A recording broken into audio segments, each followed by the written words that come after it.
The smell hit him first. Blood. Ash. Death. Alpha King Aldric Thornclaw dismounted his warhorse with lethal grace, his boots crunching on frost-kissed ground that had been painted crimson. His golden eyes swept across what remained of his northern patrol, 20 of his finest warriors reduced to broken bodies scattered across the clearing like discarded toys. Welcome back to Emmy Romance Collections. Make sure you stay with till the end knowing what becomes of Kira and the Alpha King Aldric Thornclaw.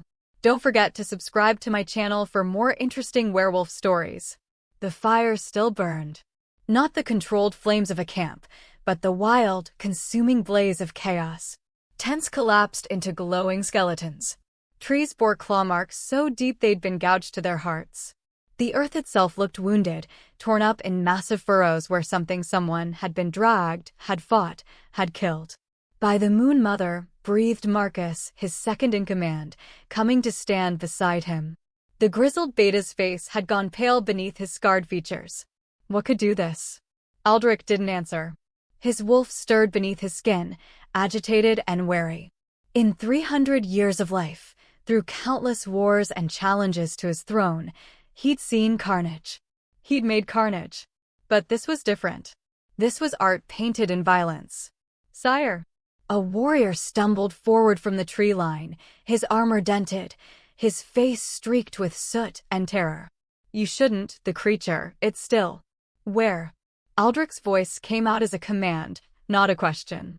The warrior pointed with a shaking hand toward the center of the clearing, where the smoke hung thickest. Aldric moved through the destruction like a shadow, his pack falling in behind him. Bodies of his men lay in positions that told stories, midshift transformations interrupted by death, weapons drawn but never swung, faces frozen in expressions of shock rather than battle fury. Whatever had killed them had been fast. The smoke parted. And there, in the eye of the devastation, she knelt. Aldric stopped. She was small, or should have been. Humanoid form, female, probably no more than 5'6". But the way she held herself, even on her knees, even swaying with exhaustion, radiated a presence that made his ancient wolf take notice. Her dark hair hung in blood-matted tangles, obscuring most of her face. A black dress clung to her frame, torn and soaked with gore, some of it fresh enough to still be dripping. Her hands, delicate and feminine, were painted red to the wrists. Silver chains wrapped around her body, his men had managed that much before succumbing. The blessed metal should have burned her, should have kept her subdued. She didn't seem to notice.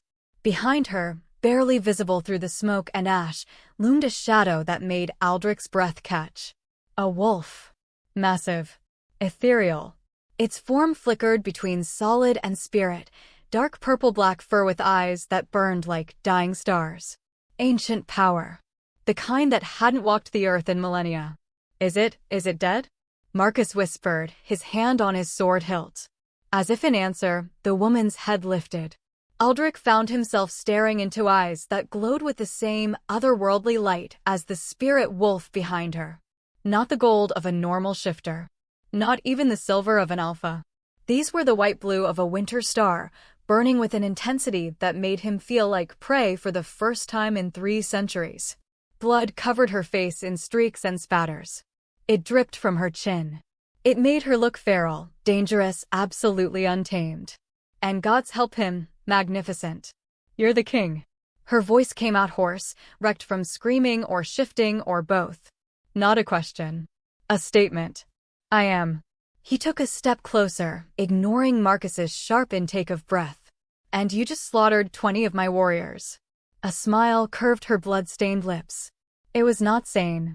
It was not apologetic. It was satisfied. Only 20? She swayed, her eyes starting to drift shut. I counted 23. The spirit wolf behind her flickered, growing more transparent. Whatever power had sustained her through the massacre was fading. Fast. She pitched forward.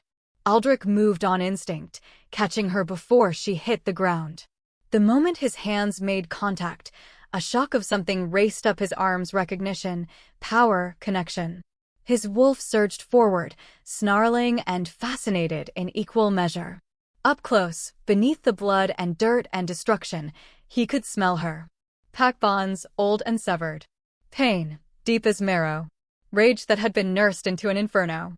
And underneath it all, potential. Raw and barely contained. What is she? Marcus demanded, his sword now drawn, pointed at the unconscious woman in Aldric's arms. Good question. Her slight weight should have felt insignificant. Instead, holding her felt like cradling lightning, dangerous, powerful, barely contained. I don't know, Aldric admitted. His eyes traced the lines of her face, now that blood and hair had been pushed aside. Young. Mid-20s maybe. Pretty in a way that would have been unremarkable under normal circumstances. But these were not normal circumstances. The chains wrapped around her body clinked as he shifted her weight.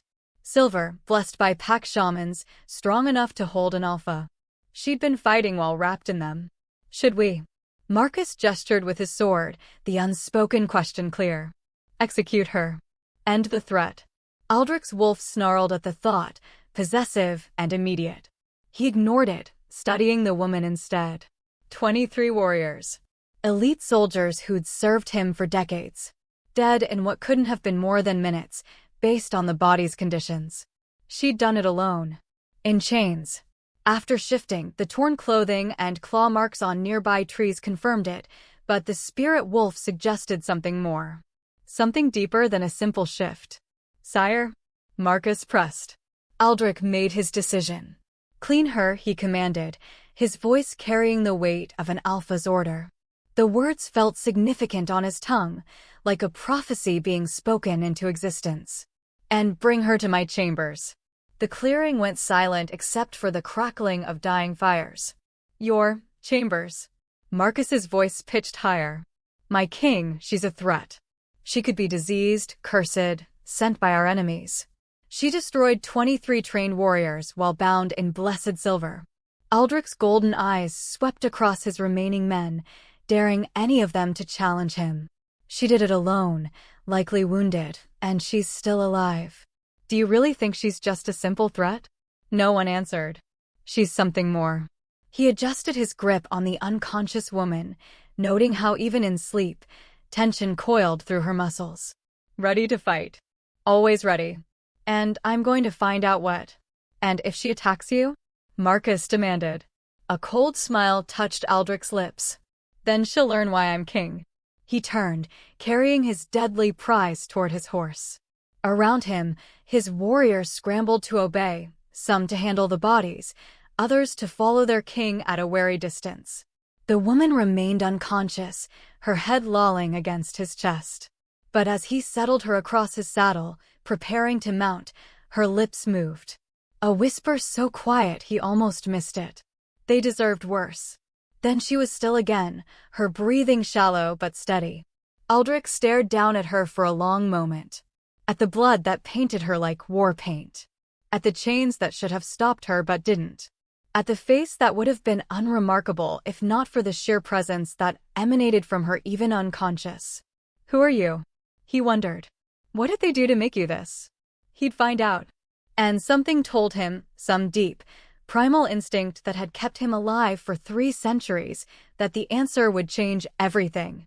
The spirit wolf was gone now, faded completely. But its absence left a void in the air, a space where something powerful had been and would be again. Move out, he commanded, spurring his horse toward his castle. And someone send word to the healers. Tell them to prepare my private chambers. For what? Called one of the younger warriors. Aldric looked down at the blood-soaked woman in his arms, at the chains that bound her, at the lingering scent of ancient magic and fresh violence. For a reckoning. The ride back to Thornhaven Castle took 3 hours. The woman didn't wake. Aldric used the time to study her, to catalog every detail that might give him answers. The calluses on her hands spoke of hard labor, not battle training. The scars along her arms old, faded, but telling suggested long-term abuse, not warrior's marks. Her frame was too thin, underfed. This wasn't a trained assassin sent by his enemies. This was someone who'd been broken and had rebuilt herself into a weapon. Why my patrol? He wondered. Why those men specifically? The Northern Patrol. Elite warriors, yes, but they'd been assigned to border duty. Routine. Nothing special. Unless. His eyes narrowed. 3 months ago, they'd granted sanctuary to a small pack from the Eastern Territories. Refugees fleeing some internal conflict, or so they'd claimed. He'd allowed them to settle in the northern reaches as a gesture of goodwill. Had this woman been part of that conflict? Sire. Marcus rode up beside him, his expression grim. I sent scouts ahead. The Eastern Pack, the refugees we took in 3 months ago, they've fled. Abandoned their settlement sometime in the last week. Aldric's joy tightened. Fled or were warned? Unknown. But their departure and this attack. Marcus gestured at the unconscious woman. Can't be coincidence. No, it couldn't. Which meant this woman hadn't randomly attacked his patrol. She'd been hunting. And his men had simply been in the way, or had harbored her prey. Interesting. Thornhaven Castle rose before them, all black stone and ancient power. Built by his ancestors 1,000 years ago, it had never fallen. Never would, if he had anything to say about it. Guards snapped to attention as they entered the courtyard. Aldric could feel their shock, their fear, as they registered the blood-covered woman in his arms. Whispers spread like wildfire. The king brings a demon to his chambers. She murdered 24 men. Look at the chains, blessed silver, and she still lives. Let them whisper. Let them fear. Fear kept order. He dismounted smoothly, cradling the woman against his chest as he strode through the castle. Servants scattered from his path. Guards fell in behind, a protective detail that Aldric tolerated even though he needed no protection. His private chambers occupied the highest tower, a luxury, and a strategic position. Only his most trusted were allowed access. And now a woman who'd killed 23 of his warriors. His wolf should be calling for her death. Instead, it was fascinated. Possessive. Intrigued. Aldric kicked open the doors to his chambers with more force than necessary. The healers were already there, 3 elderly women who'd served his family for generations. They took one look at the woman in his arms and blanched. My king, the eldest, Mara, breathed. What have you brought us? Salvation or damnation, Aldric replied, laying the woman on his massive bed. The white silk sheets immediately stained red. I haven't decided which yet. The chains. Leave them. He stepped back, giving the healers room to work. But keep her sedated. I want her alive and whole when she wakes. And if she wakes dangerous? Mara asked, already examining the woman with practiced efficiency. Aldric's smile was cold. Then I'll remind her why I'm king. 3 months earlier, the Silvermoon Pack didn't kill Kira Ashwood. They just made her wish they had. Look at the runt trying to shift again. Dane's voice carried across the training grounds, dripping with mockery. 20 wolves turned to watch, their entertainment more important than their drills. Kira gritted her teeth, sweat streaming down her face as she focused. The shift should have been instinctive. Every wolfborn could manage it by age 16. She was 23, and still her wolf remained locked away, a presence she could feel but never touch. Broken. Defective. Worthless. Maybe if you weren't so pathetic, your wolf would actually want to come out, Dane continued, circling her like a predator. He was beta-born, strong and cruel, and he'd made tormenting her his favorite pastime. She tried again. Reached deep for that spark of power, that connection to her wolf. For a moment, just a heartbeat, she felt it. A flicker of response, like a door cracked open. Then pain exploded across her back. Kira hit the ground hard, dirt filling her mouth. Dane's boot pressed between her shoulder blades, grinding her down. Did I say you could try shifting in my presence? His weight increased. Did I give you permission, runt? She couldn't breathe. Couldn't speak. Could only lie there as the pack watched, as they always watched, as they'd watched for 23 years while she was beaten, humiliated, broken over and over. That's enough, Dane. The voice cut through the clearing like a blade. Cold. Authoritative. Familiar in a way that made Kira's heart lurch with pathetic hope. The weight lifted from her back. Kira rolled over, gasping, and found herself staring up at Leakin Silvermoon. The Alpha's son. Heir to the pack. beautiful in that otherworldly way of powerful wolves, silver hair, mercury eyes, a face carved by the gods themselves. And her mate. The bond had snapped into place 6 months ago, on her 23rd birthday. She'd felt it like lightning in her veins, like coming home, like finally being seen. He'd felt it too. She knew he had. Seen the recognition flash in those mercury eyes before he locked it away behind practiced indifference. "Thank you," she whispered, struggling to her feet. Her back screamed in protest, probably bruised, maybe cracked ribs. Again. I didn't do it for you." Leekon's voice was flat, emotionless. He didn't even look at her as he addressed Dane. "She's useless for labor if you damage her spine. My father has tasks that require functioning workers." The words hit harder than Dane's boot. "Not for you. Never for you." "Of course, my lord." Dane bowed, shooting Kira a look that promised retribution later. "I'll be more careful with the merchandise." Leekon turned to leave. "Wait." The word escaped before Kira could stop it. Desperate. Pleading. "Please, I just need to talk to you. About the bond." Now he looked at her. And the disgust in his eyes made her wish Dane had crushed her spine. "There is no bond," Leekon said quietly. Dangerously. "The moon goddess made a mistake. A cosmic error. Because I would never, never be mated to something like you."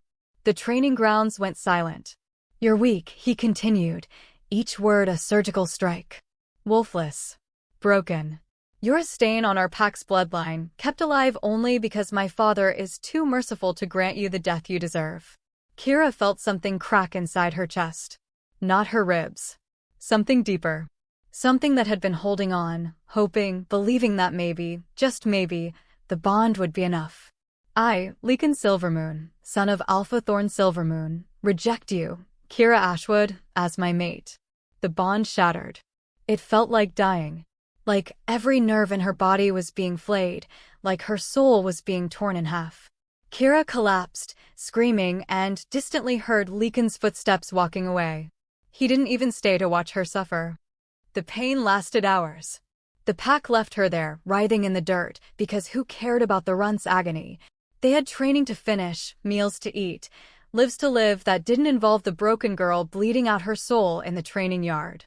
When Kira finally stopped screaming, when the bond had been severed completely, she lay in the dirt and stared at the darkening sky. Something inside her had died. But something else, something cold and quiet and patient, had woken up. 2 months earlier. The Alpha has made his decision. Kira knelt in the pack hall, head bowed, while Alpha Thorn Silvermoon pronounced her fate. 50 pack members watched from the benches, their expressions ranging from satisfaction to indifference. No one looked sympathetic. "You are a drain on our resources," Thorn continued, his voice carrying the weight of absolute authority. "Wolfless. Mateless. Worthless. You contribute nothing and consume what should go to true wolves." Kira said nothing. What was there to say? Every word was true. She was broken. She was useless. She just hadn't realized that reality would result in a death sentence. "Therefore, I am exercising my right as Alpha to cast you out. You are no longer Silvermoon. You are no longer Pack." Thorn's eyes were merciless. "You are nothing. And if you're found within our territory after sunset tomorrow, you will be killed on sight." Gasps. Murmurs. Not of protest, of approval. Exile was a death sentence for a lone wolf. For a wolfless lone wolf? It was torture before the inevitable end. "Do you have anything to say?" Thorn asked, almost bored. Kira raised her head, met the Alpha's eyes, and felt that cold, quiet thing inside her stir. "No, Alpha," she said softly. "I have nothing to say to you." Disappointment flickered across Thorn's face. He'd wanted her to beg, to break completely, to give him the satisfaction of her despair. She wouldn't. Not anymore. "Then get out of my sight." Kira stood, walked down the aisle between the benches, felt every eye on her back, felt the weight of their judgment, their satisfaction at watching the weak finally be cold. Leekon stood near the door, his face expressionless. As she passed, their eyes met. She saw nothing in his gaze. No regret. No guilt. No recognition that he'd just condemned his mate to death. "Good," That cold thing inside her whispered, "Remember this. Remember them all." Kira walked out of the pack hall into the gathering dusk. She had until tomorrow's sunset. She didn't plan to waste it. 6 weeks earlier, the Whispering Woods had a reputation. Wolves who entered didn't come out. Or if they did, they came out wrong, mad, broken, speaking in tongues about things that lived in the shadows between trees. Old magic dwelled there. The kind that predated packs, that remembered when wolves were something other than human-shaped. Kira walked into those woods deliberately. She had nothing left to lose. 3 days of exile had stripped away the last of her illusions. She was too weak to hunt, too slow to escape predators, too broken to survive. She'd spent those days wandering, starving, waiting for something to end her suffering. Then she'd heard the legends. Old tales, dismissed as superstition by modern packs. Tales of wolves who'd entered the Whispering Woods seeking power. Who'd made bargains with things that lived in the dark. Who'd emerged transformed. Or who'd never emerged at all. Better transformed or dead than this, she'd thought. Better anything than this. So she'd walked into the woods. And the woods had noticed. The change was immediate. The air grew thick, oppressive. The trees seemed to lean in, watching. Shadows moved wrong, twisting in directions that defied natural law. Kira kept walking. Deeper. Deeper. Until the sunlight was a memory and the darkness was absolute. Lost little wolf, a voice whispered from everywhere and nowhere. Broken little wolf. Do you seek death or transformation? Kira stopped. Her heart hammered against her ribs. Every instinct screamed at her to run. She lifted her chin. Transformation. Laughter echoed through the trees. Not cruel, exactly. More, intrigued. Transformation has a price. I'll pay it. You don't know what I'll ask. I don't care. And she didn't. What could this thing take that hadn't already been stolen? I want to be strong.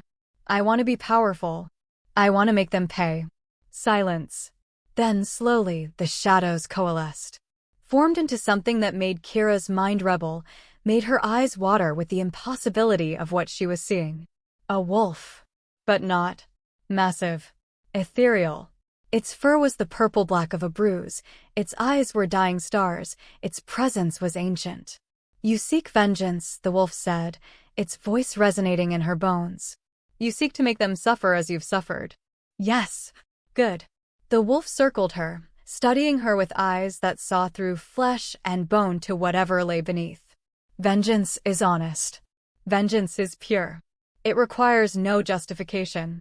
What's the price? Kira demanded, even as part of her screamed that she shouldn't ask, shouldn't know. The wolf smiled. It should have been impossible. Wolves didn't smile. Not like that, not with teeth that numbered in the hundreds. Your humanity. Kira blinked. What? You want power? True power? The kind that can shatter packs and bring Alpha Kings to their knees. The wolf's eyes gleamed. It will cost you your human heart. Your compassion. Your mercy. All those soft, gentle things that make you hesitate, that make you weak. I don't have those things anymore, Kira whispered. They took them. Beat them out of me. Liar. The word was gentle. You still hope. Still dream that maybe, somehow, they'll realize their mistake. Still imagine scenarios where they apologize, where they see you. Kira opened her mouth to deny it. Closed it. Because it was true. Despite everything, some pathetic part of her still hoped. That hope will kill you, the wolf said. That mercy will be your undoing. Give them to me. Give me your softness. And I'll give you the strength to burn them all down. It should have been an impossible choice. It wasn't. Deal, Kira said. The wolf lunged. Pain. Pain, pain, pain, pain, pain. Kira screamed as the spirit wolf merged with her, as ancient power flooded through her veins like liquid fire. She felt her bones breaking, reforming. Felt her muscles tearing and rebuilding. Felt something inside her chest, that locked door where her wolf should be, explode open. And her wolf was there. Not weak. Not broken. Magnificent. The shift came naturally, effortlessly. One moment she was human, screaming in agony. The next she was wolf, sleek black fur, powerful muscles, eyes that glowed with otherworldly light. Finally, her wolf sighed. Finally free. Now go, The spirit wolf's voice echoed in her mind. Go and teach them the cost of cruelty. Go and show them what they created. Kira ran. For the first time in her life, she ran. Through the whispering woods, between the trees, faster than thought, faster than fear. Power sang through her veins. Her wolf laughed with pure joy. They'd made her into nothing. The woods had made her into everything. For weeks earlier, Kira spent a month learning what she'd become. The spirit wolf, it called itself Moros, ancient guardian of vengeance, had made her its vessel. Its power flowed through her like a second heartbeat. She could shift at will now. Could call upon Moros' presence in battle. Could tap into strength that made Alpha-born warriors look weak. But there was a price beyond what she'd agreed to. The more she used the power, the more Moros influenced her. The cold, patient thing inside her grew stronger. Her emotions became muted, distant. Rage and purpose remained crystal clear, but everything else? Fading. Just as Moros had promised. Your humanity, it reminded her when she noticed. That was the price. She didn't care. She trained. Hunted. Grew strong on meat and hate. And she planned. The Silvermoon Pack thought her dead. They'd probably celebrated. Good. Let them feel safe. Let them forget the runt they'd thrown away. Because she was coming back. And she was bringing ruin. 2 weeks earlier, Kira tracked the refugees who'd fled Silvermoon territory. Not the whole pack, they were too large, too established. But a splinter group, led by Dane and sheltered by someone. Some pack that had given them sanctuary after they'd committed some crime. She'd find out who. She'd find out where. And then she'd destroy them. It took days, but Moros' power made her an excellent hunter. She found traces, scent markers, abandoned camps, rumors in the few settlements she dared approach. The refugees had fled east. Been taken in by the northern patrol of the Thornhaven Pack. Thornhaven. The Alpha King's territory. Kira crouched in the shadows at the edge of the northern settlement, watching. There, Dane's distinctive scent. And others. 6 wolves from Silvermoon, all complicit in her torture, all living comfortable new lives under the protection of King Aldric's patrol. They thought they were safe. They thought distance and a new pack would save them. Fools. Moros stirred inside her. When? Soon, Kira promised. Let them settle. Let them feel secure. Then we'll remind them what they created. 1 week earlier. The massacre hadn't been planned for dawn. It had just happened. Kira had been watching the patrol camp for 3 days, learning their patterns, identifying her targets. She'd planned to wait until they were separated, pick them off one by one. But then she'd overheard Dane talking. Can't believe we got away with it, he'd laughed, sharing a drink with another refugee. Thought for sure that runt would die slower. Would have liked to watch. She probably crawled into a hole somewhere and rotted, the other wolf had replied. Good riddance. Pack stronger without weak links. To weak links dying, Dane had toasted. And to the Thornhaven patrol for being stupid enough to shelter us without asking too many questions. They'd laughed. And something inside Kira had snapped. She'd shifted. Let Moros surge forward. Felt her consciousness merge with the spirit wolf's ancient rage. No mercy, Moros had growled. None, she'd agreed. The attack was poetry written in violence. She'd killed the perimeter guards first, quick, silent, efficient. Then the ones sleeping in their tents, giving them the mercy of not waking to fear. She'd saved Dane and his friends for last. They'd seen her coming. Had time to shift, to grab weapons, to scream for help. It hadn't mattered. Blessed silver chains had wrapped around her mid-fight some warrior who'd been smart enough to keep them handy. They'd burned. Gods, they'd burned, searing her flesh, trying to suppress Moros' power. She'd killed him anyway. Killed them all. 23 warriors. Some guilty, some simply in the way. She'd torn through them like they were nothing, like they were the weak ones, the runts, the broken things. And when the last body had fallen, when the camp was painted in blood and fire, Kira had stood in the center and laughed. Because they'd been right about one thing. The runt had died. But something so much worse had been born. Present, Thornhaven Castle. Consciousness returned slowly. Kira became aware of softness first, silk against her skin, the kind she'd never been allowed to touch. Then warmth, a fire crackling somewhere nearby. Then pain, deep and bone-aching, the price of pushing her body past its limits. And finally, presence. Someone was watching her. Her eyes snapped open. She was in a bedroom. Massive. Luxurious. Everything draped in deep crimsons and golds that screamed wealth and power. The bed she lay in could have fit 6 people. The ceiling soared above her, painted with stars and moons in precious metals. And seated in a chair beside the bed, looking like a king carved from stone and shadows, was him. The Alpha King. Aldric Thornclaw. He studied her with those unsettling golden eyes, his expression unreadable. He wore simple clothes, black shirt, dark pants, but they did nothing to diminish his presence. Power radiated from him like heat from a forge. "You're awake," he observed. His voice was deep, measured. "Dangerous." "Good. We have much to discuss." Kira tried to move.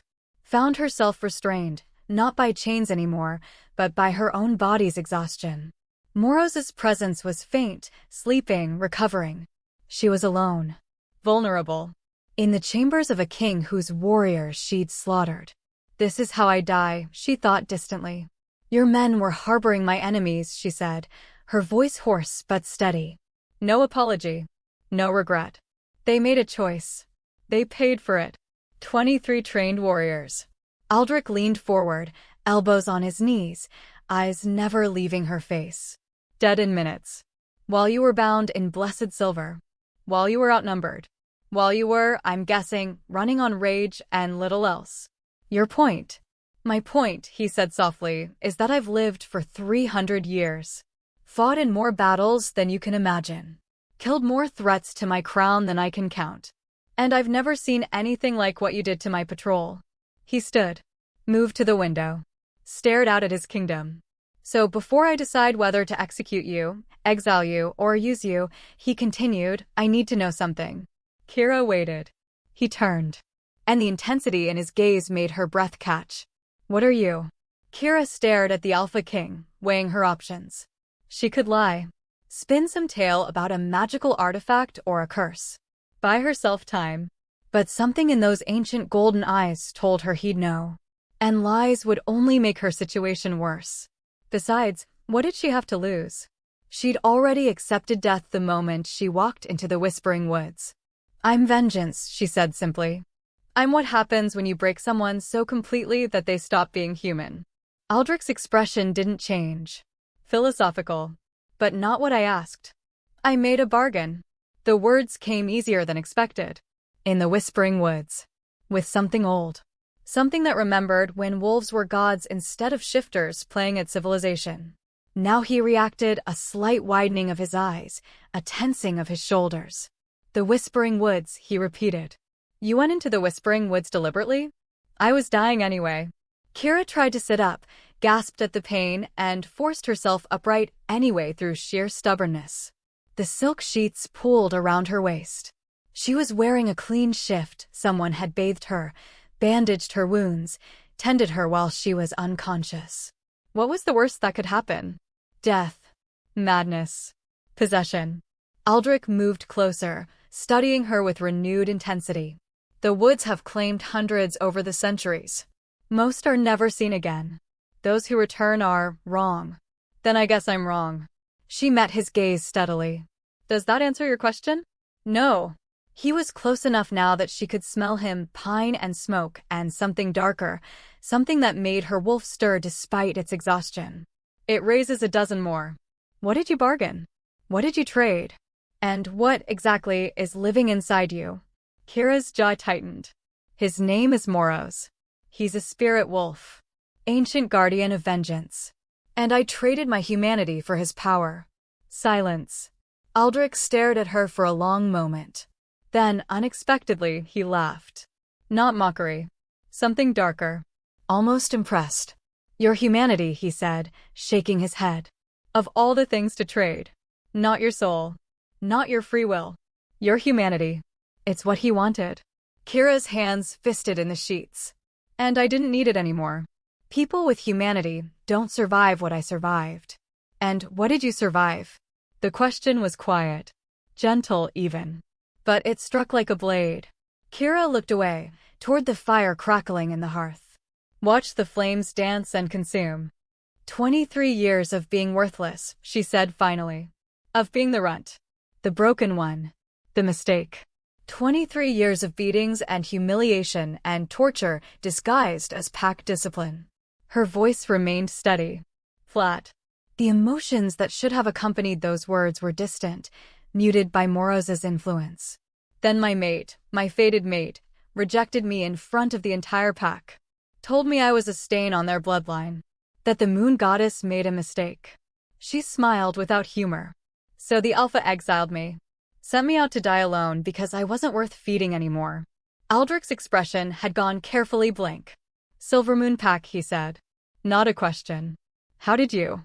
The refugees I granted sanctuary to 3 months ago. His jaw clenched. They were from Silvermoon. Fled some internal pack conflict, they claimed. I took them in as a gesture of goodwill to a neighboring territory. They were fleeing me. Kira's smile sharpened. Or rather, fleeing the consequences of their actions. Because 6 weeks after my exile, I walked out of the Whispering Woods with Moros' power singing in my veins. And I decided to show them exactly what they'd created. You hunted them. I hunted the ones who'd hurt me most. She finally looked back at him. Your men just got in the way. Wrong place, wrong time, wrong side of my vengeance. So you slaughtered them. Yes. No hesitation. No apology. I would do it again. Another silence. Aldric studied her like she was a puzzle he couldn't quite solve. You don't feel guilty, he observed. Not even a little. That's what I traded. Guilt. Remorse. Mercy. All those soft things that make you weak. Kira tilted her head. You asked what I am. That's what I am. I'm the monster your neighboring Alpha created when he decided a broken wolf wasn't worth keeping alive. And Moros? Where is he now? Sleeping. Recovering. Using that much power. She gestured vaguely at herself, at the bandages visible beneath the shift. It takes a toll. On both of us. Aldric was quiet for a long moment. Then he moved to a small table, poured 2 glasses of something amber from a crystal decanter, and returned. He held one out to her. Kira eyed it suspiciously. Poison. If I wanted you dead, you'd be dead. He waited, hand extended. It's whiskey. 300 years old. And you look like you need it. She did. Her hands shook slightly as she accepted the glass, exhaustion, pain, and the lingering adrenaline of their confrontation. The whiskey burned going down.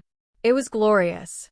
So, Aldric said, settling back in his chair with his own glass. Here's where we are. You murdered 23 of my warriors. You're possessed by an ancient spirit. You're seeking vengeance against an entire pack that I, technically, have a peace treaty with. Is this the part where you execute me? I'm considering it. He sipped his whiskey. You're dangerous. Unstable. A threat to my kingdom's safety. Every logical bone in my body says I should kill you before you become a bigger problem. Kira's wolf stirred, ready despite its exhaustion. But, Aldric continued, I'm also curious. Because in 300 years, I've never met anyone who made a bargain with the Whispering Woods and survived with their mind intact. Never seen power like yours. Never encountered someone so. He searched for the word. Honest about what they are. Honest. She almost laughed. Is that what we're calling it? You could have lied. Made yourself sympathetic. Played the victim. His golden eyes pinned her. You didn't. You stood there, well, sat there, and told me you're a monster. That you'd kill my men again. That you feel no remorse. Because I don't. Exactly. He leaned forward. And that makes you either completely insane or completely truthful. I'm betting on the latter. So you're going to let me go? The words came out skeptical. Gods, no. Aldric's smile was sharp. You're far too valuable to let go. Kira's eyes narrowed. Valuable. You have power. Ancient power. The kind that hasn't walked this earth in millennia. You're a weapon that my enemies would kill to possess. He studied her over the rim of his glass. So I'm going to make you an offer. I'm listening. Work for me. Become part of my kingdom. Use your power to protect Thornhaven instead of destroying random patrols. He set his glass down. In exchange, I'll give you resources, training, and most importantly, access to Silvermoon Pack. Kira's heart stuttered. Access. You want revenge against the entire pack that broke you. Fine. But you're going about it wrong. Picking off refugees, killing border patrols, it's satisfying, I'm sure, but it won't actually hurt them. Not really. He stood, began pacing like a caged predator. But imagine this. What if you could walk back into Silvermoon territory with the backing of the most powerful alpha in the region? What if you could face your old pack not as a runt, not as an exile, but as my second-in-command? As someone untouchable, powerful, valuable. The image burned through Kira's mind. Walking into the Silvermoon Pack hall with Alpha King Aldric Thornclaw at her side. Watching Leekon's face as he realized what she'd become. Seeing Dane cower. Forcing Alpha Thorn to acknowledge that the worthless runt he'd exiled was now beyond his reach. It was almost better than killing them. Almost. Why? She demanded. Why would you help me get revenge? Because Silvermoon has been a thorn in my side for years. Their alpha is weak, their territory is mismanaged, and their treatment of their pack members is barbaric even by old standards. Aldric's expression hardened. I've been looking for an excuse to bring them to heel. You just gave me one. By killing your men. By exposing that they were harboring refugees who were, presumably, fleeing justice. By revealing that Silvermoon's alpha exiles wolves to die rather than dealing with internal problems properly. He smiled coldly. You've given me the political ammunition I need to intervene. All I need is the weapon to make it stick. Me. You. Kira's mind raced. It was a good offer. Better than death, certainly. And the image of Leekon's face when he saw her with the Alpha King's protection. But nothing came without a price. What's the catch? She asked. Smart girl. Aldric returned to his chair. The catch is that you'd belong to me. Not as a slave, I don't keep slaves. But you'd be mine. My second in command. My weapon. My responsibility. Which means if you go rogue, if you kill indiscriminately, if you become the monster you're teetering on the edge of becoming, I put you down myself. You think you could? His smile was all teeth. I know I could. I'm 300 years old, little wolf. I've killed things that would make Moros look tame. So yes, I could put you down. The question is whether I'd need to. Fair enough. Kira drained her whiskey, feeling the warmth spread through her chest. Moros stirred in the back of her mind, interested despite its exhaustion. This one is dangerous, the spirit wolf murmured. More dangerous than he appears. I know, she thought back. But he's offering us what we want. For a price. Everything has a price. We already know that. She looked at Aldric. Really looked. Not just at the obvious power, the physical presence, but at the calculation in those ancient eyes. At the way he watched her like she was simultaneously a threat and an opportunity. He was using her. She knew that. But she'd be using him too. I have conditions, she said. I'd be disappointed if you didn't. First, when we go after Silvermoon, I want Leekon and Dane. They're mine. Whatever happens, whatever punishment you devise for the pack, those two are mine to handle. Aldric considered.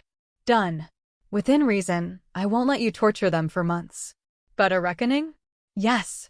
Second, I train with your best warriors. I need to learn to control Moros's power properly. To use it without burning myself out. Already planned on it. My war master is excellent. He'll teach you discipline if nothing else. Third, she hesitated. This was the big one. I want your word that you won't try to separate me from Moros. That you won't call in shamans or mages to fix what I am. I made a bargain and I'm keeping it. Aldric was quiet for a long moment. You understand what you're asking, he said slowly. Moros will eventually consume what's left of your humanity. You'll become purely vengeance, purely rage. You'll lose yourself. Maybe. Kira met his eyes. Or maybe I'll learn to balance it.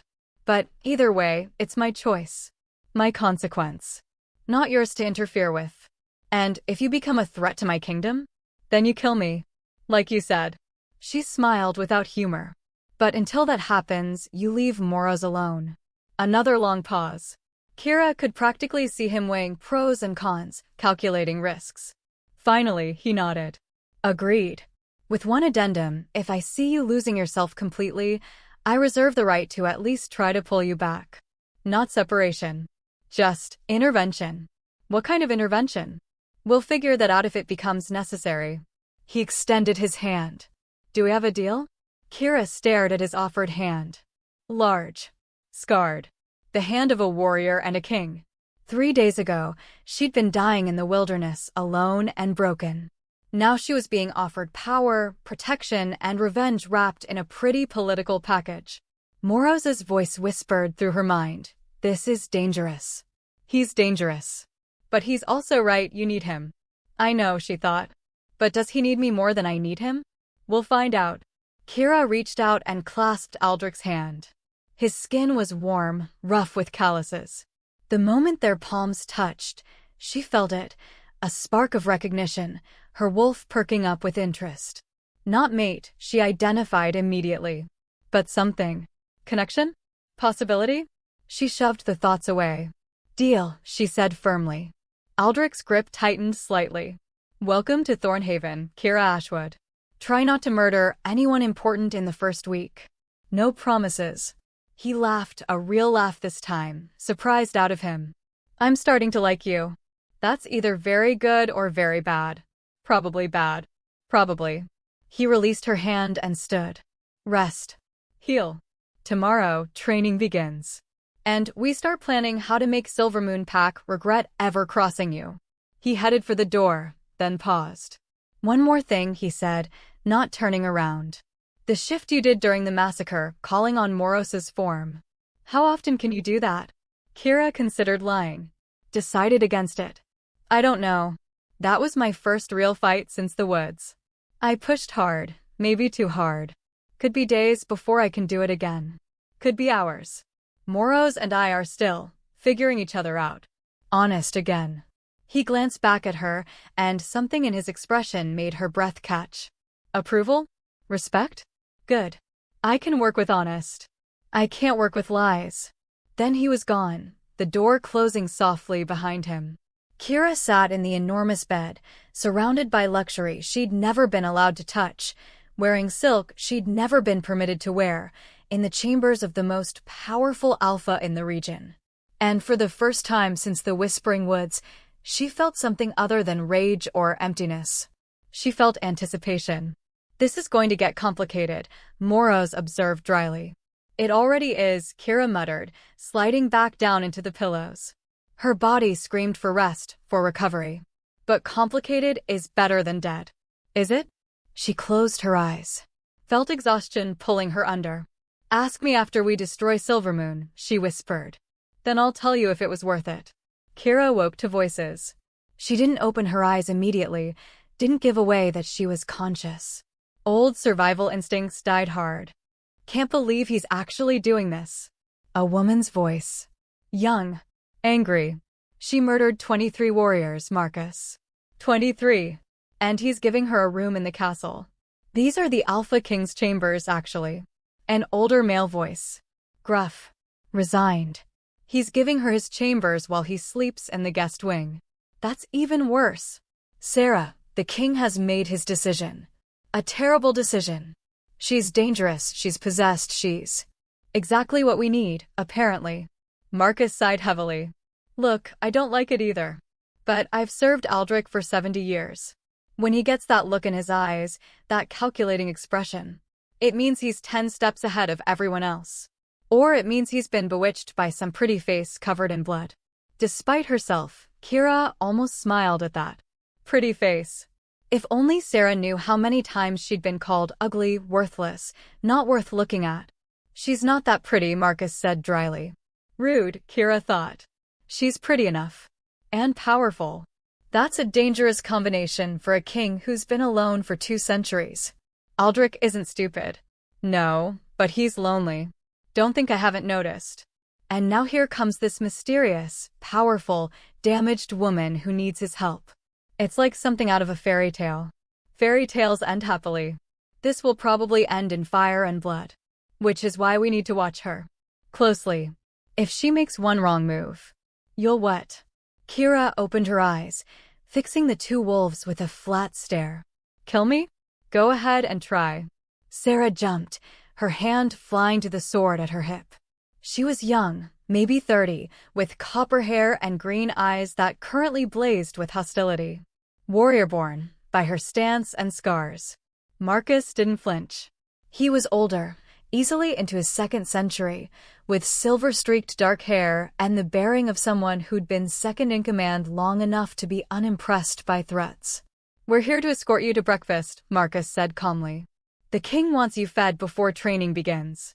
How considerate. Kira sat up, wincing at the pull of healing wounds. And here I thought you'd come to lecture me about my sins. Oh, I could spend hours on that topic, Sarah said acidly. But apparently, the king values your murderous skills more than the lives of his warriors. Sarah. Marcus's tone held warning. It's fine. Kira swung her legs over the side of the bed. She's angry. She has a right to be. I did kill her packmates. They weren't just packmates. They were friends.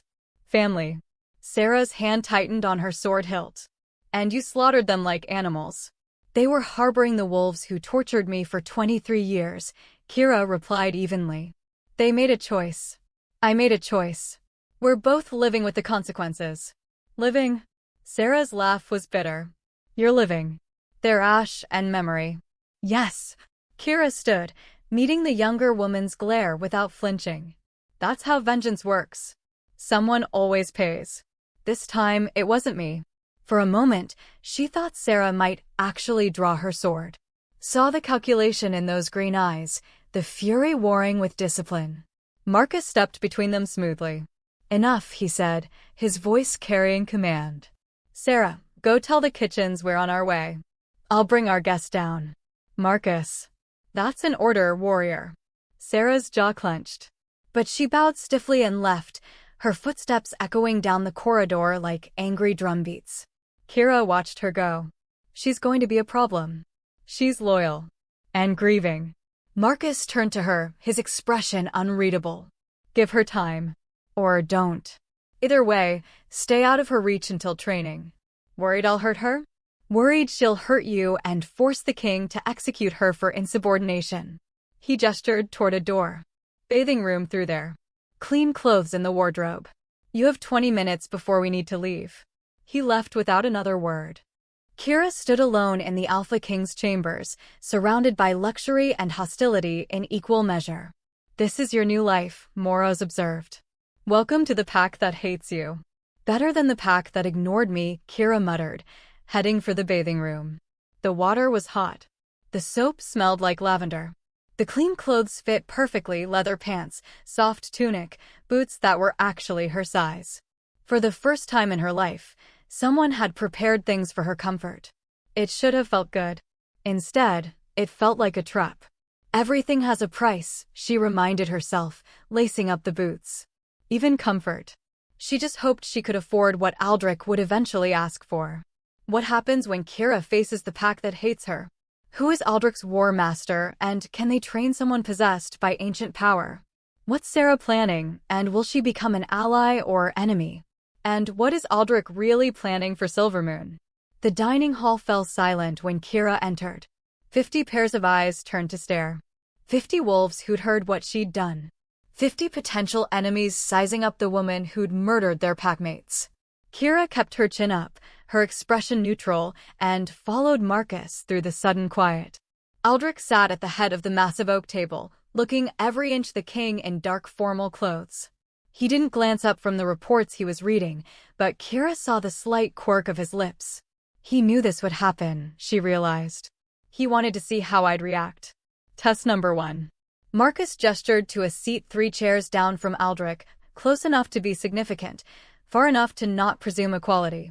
Kira sat, feeling the weight of hostile stares like physical pressure. A servant appeared immediately, setting down a plate piled with food. Eggs, meat, bread, fruit. More food than Kira had seen in a single meal in years. Her stomach growled audibly. Someone snickered. Eat, Aldric said, still not looking up. Training starts in an hour. You'll need your strength. Kira wanted to be dignified. Wanted to eat slowly, politely, like someone who belonged at this table. Her body had other ideas. She devoured the food like the starving wolf she'd been 6 weeks ago. Tore into the meat, stuffed bread in her mouth, barely tasted anything in her desperate need to refuel her battered body. More snickers. A few disgusted mutters. Let them judge, Moros whispered. Their opinions mean nothing. When Kira finally looked up, wiping her mouth with the back of her hand, she found Aldric watching her. No judgment in those golden eyes. Just observation. Better, he asked. Yes. She wouldn't apologize for her hunger. Wouldn't explain years of starvation and ration scraps. Good. He set down his papers. Everyone, listen carefully. This is Kira Ashwood. As of last night, she's under my protection and employed as my, let's call it special operative. Murmurs rippled through the hall. Shock. Anger. Disbelief.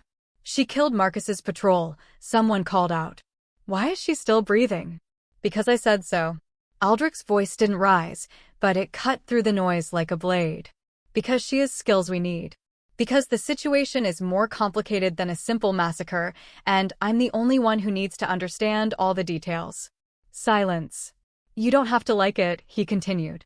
You don't have to like her.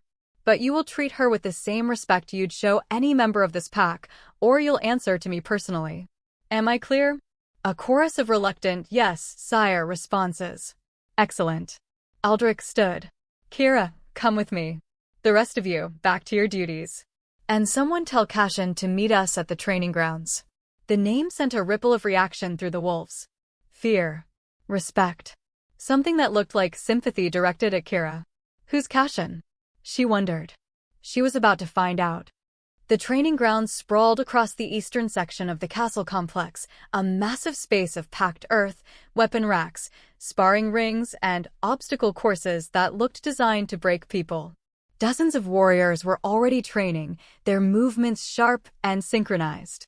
They stopped when Aldric appeared, dropping into respectful bows. Continue, he ordered, waving them back to work. Kira followed him toward the center ring, acutely aware of the eyes tracking her movement. The whispers. That's her. The one who killed the patrol. She doesn't look that dangerous. That's what they all thought before she ripped their throats out. Ignore them, Aldric said quietly. They'll either accept you through your actions or they won't. Words won't change minds here. I wasn't planning on trying. Good. He stopped at the edge of the largest sparring ring. Because War Master Cashin doesn't care about words either. He cares about skill, discipline, and whether you can survive what he throws at you. Sounds delightful. He's the best. Trained me, actually, back when I was an arrogant young alpha who thought power meant never having to learn technique. Aldric's smile was reminiscent. He beat that notion out of me rather thoroughly. How old is he? 400 and change. One of the oldest wolves alive. Aldric's expression sobered. He's also completely insane by normal standards. Fair warning. Before Kira could ask what that meant, a figure dropped from seemingly nowhere, landing in the center of the ring with predatory grace. War Master Cashin was not what she expected. He stood maybe 5'8", lean and wiry rather than bulky. His hair was white-silver, pulled back in a warrior's braid. Scars covered every visible inch of skin, face, neck, arms, telling stories of countless battles. But his eyes were the most unsettling thing about him. One was ice blue.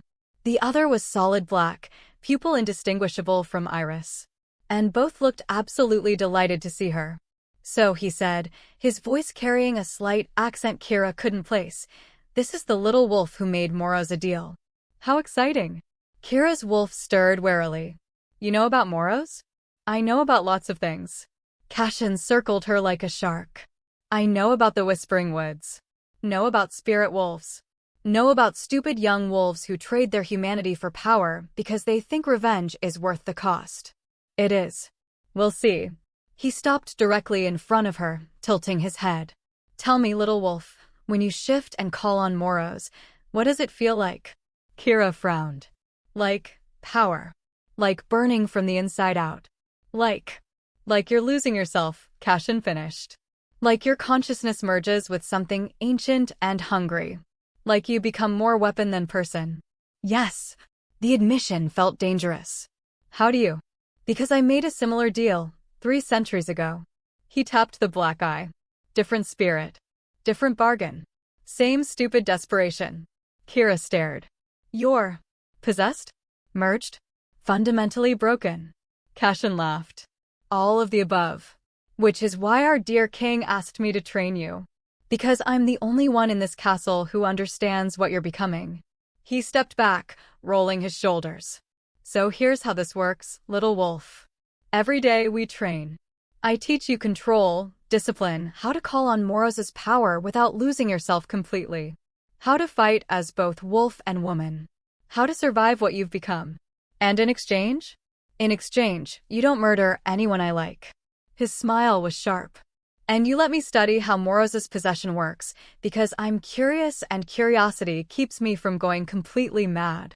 That's it. That's it. Cashin pulled 2 wooden practice swords from a nearby rack, tossing one to Kira. Now, let's see what you can actually do without ancient power backing you up. Kira caught the sword awkwardly. I don't know how to sword fight. I know. That's the point. Cashin settled into a ready stance. You've been relying on Moros' power, on rage and instinct. But what happens when you're too exhausted to shift?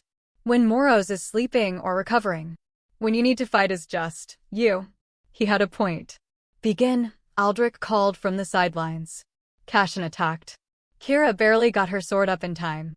Wood cracked against wood with jarring force. She stumbled back, her unpracticed grip nearly losing the weapon. Cashin followed, his movements fluid and precise. He wasn't using overwhelming strength, was clearly pulling his punches, but his technique was flawless. Strike. Parry. Sweep. Kira blocked desperately, her arms already aching. You're reactive, Cashin observed, his breathing easy while Kira gasped. Waiting for your opponent to move before you respond. That's fine for street brawls. Terrible for actual combat. He disarmed her with a casual twist, her sword flying across the ring. Again, he said, tossing it back. They went again. And again. And again. Each time, Cashin dismantled her defense within seconds. Each time, he pointed out a different flaw, her footwork, her grip, her tendency to telegraph her moves. By the 10th round, Kira was covered in sweat and bruises, her pride in tatters. I thought you were supposed to be teaching me, she panted. I am. Cashin wasn't even breathing hard. I'm teaching you that power without skill is just flailing in the dark. That Moros makes you dangerous, but training will make you deadly. He gestured for her to attack this time. Kira lunged. Cashin sidestepped, tapped her ribs with his blade. Dead, he announced. Again. This is pointless, Kira growled, frustration building. I'll never be as good as you. Not with that attitude. Cashin's expression hardened. You want revenge on your old pack? Fine. You want to stand beside the Alpha King as his weapon? Excellent. But right now, any competent warrior could kill you if they catch you without Moros. Is that what you want?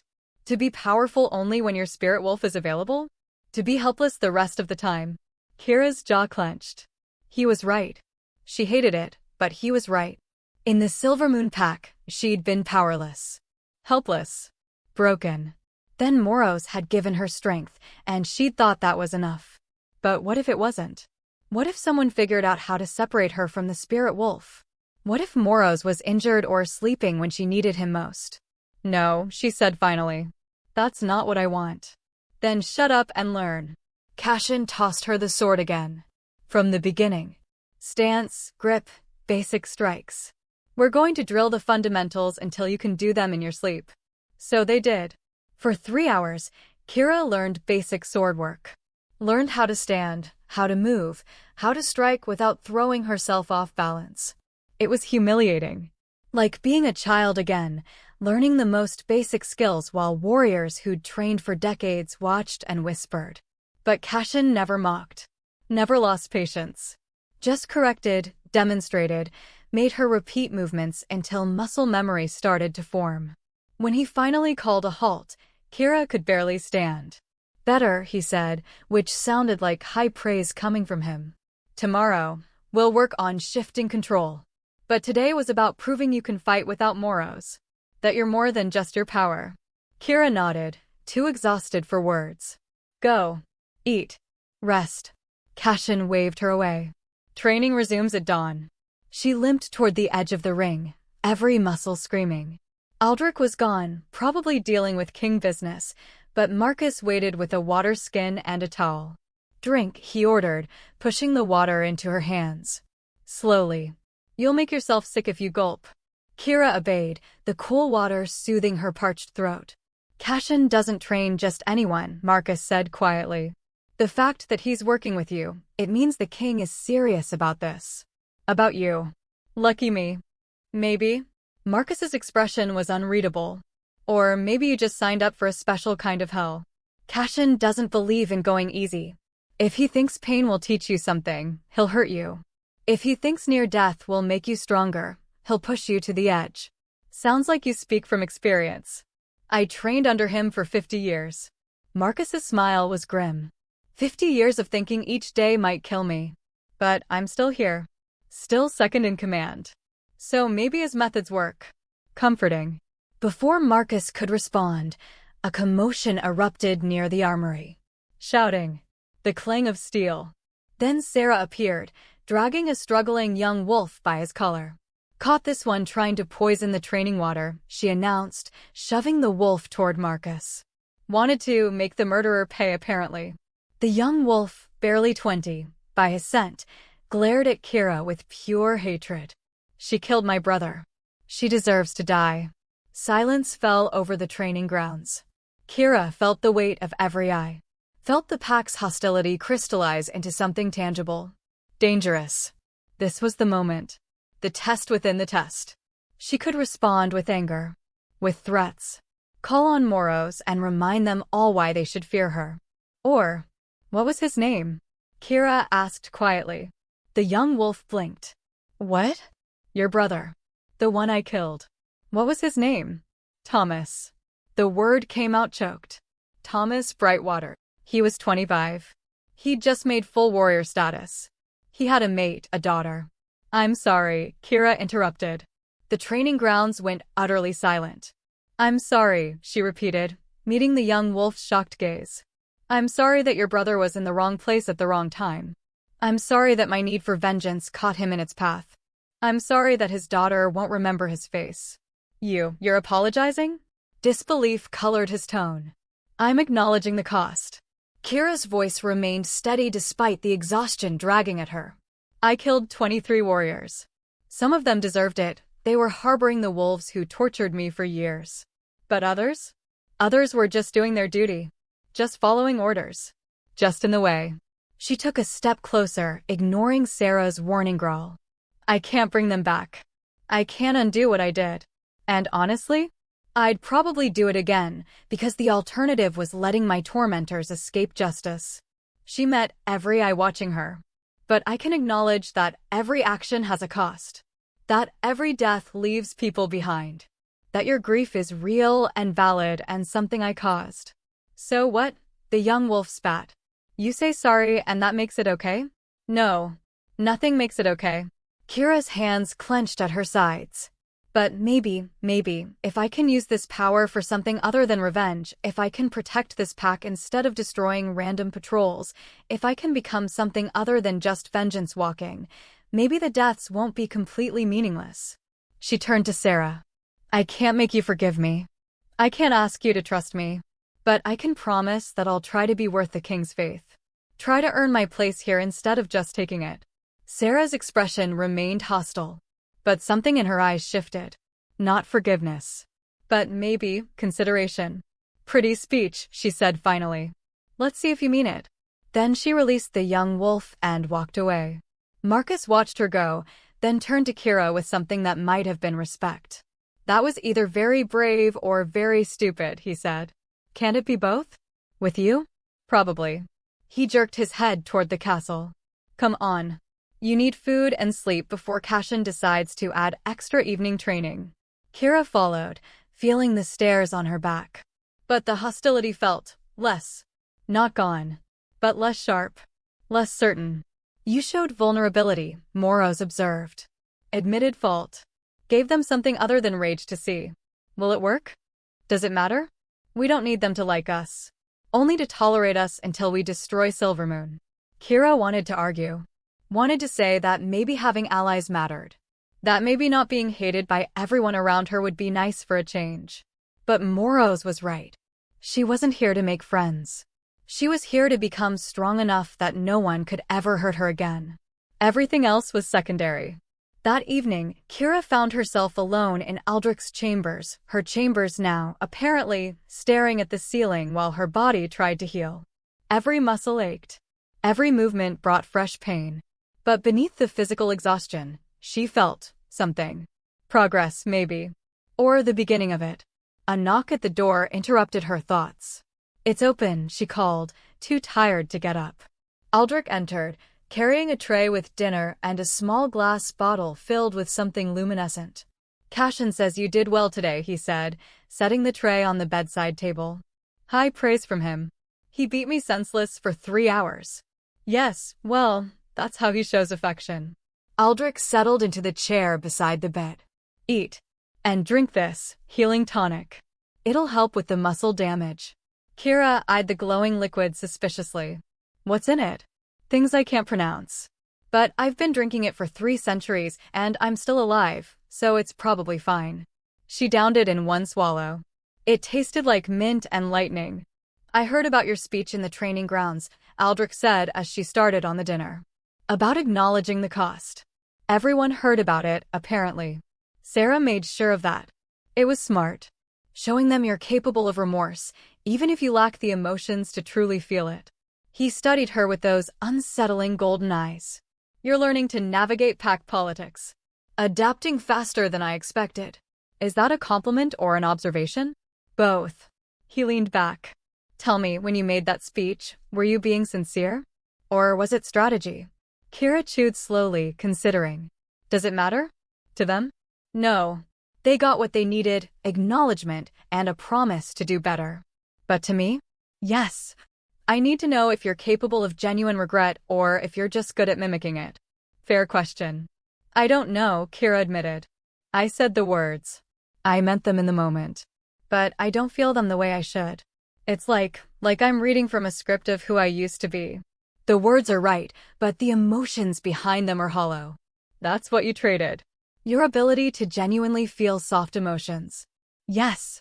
She met his gaze. "Does that disgust you?" "No." His answer was immediate. "Certain.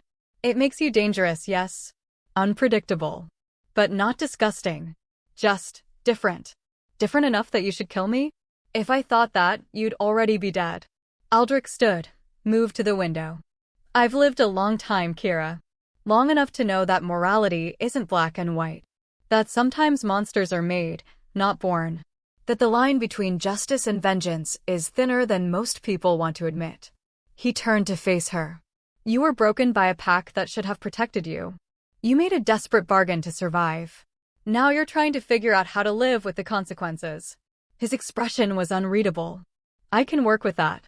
What I can't work with is lies and false regret. So thank you for being honest." Kira nodded slowly. "What happens now?" "Now? You keep training.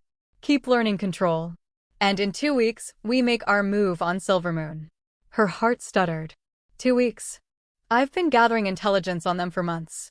They're weak, disorganized, ripe for intervention. Aldric's smile was cold. "Your massacre gave me the excuse I needed. Now I just need you strong enough to stand at my side when we confront them. And then you get your revenge. Within limits." He moved toward the door. "But first, you survive Cashin's training. Good luck with that." He left.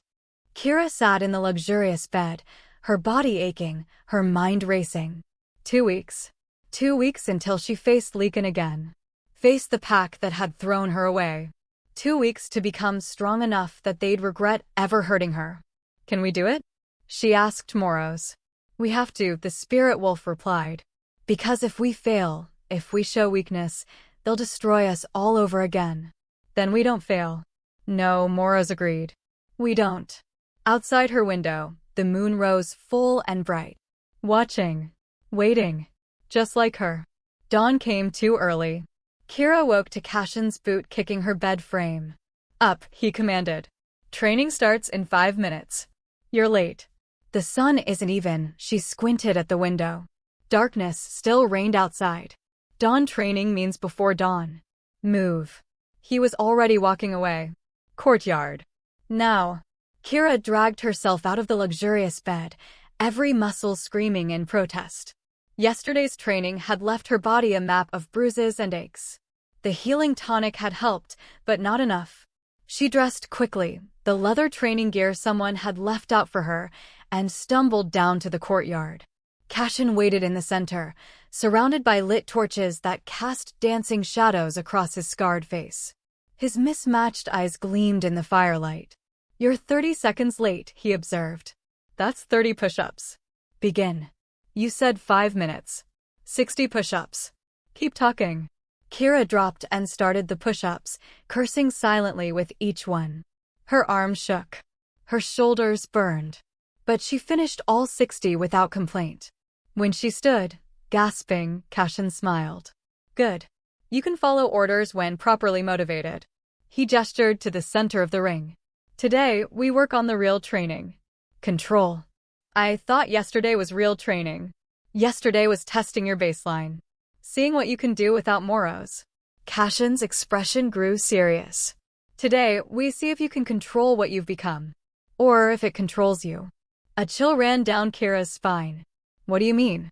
Instead of answering, Cashin raised his hand. The torches around the courtyard suddenly flared, their flames turning from orange to an eerie black-purple. His black eye began to glow. I told you I made a deal similar to yours, he said quietly. Mine was with a spirit of shadow and flame. A creature that feeds on rage and darkness.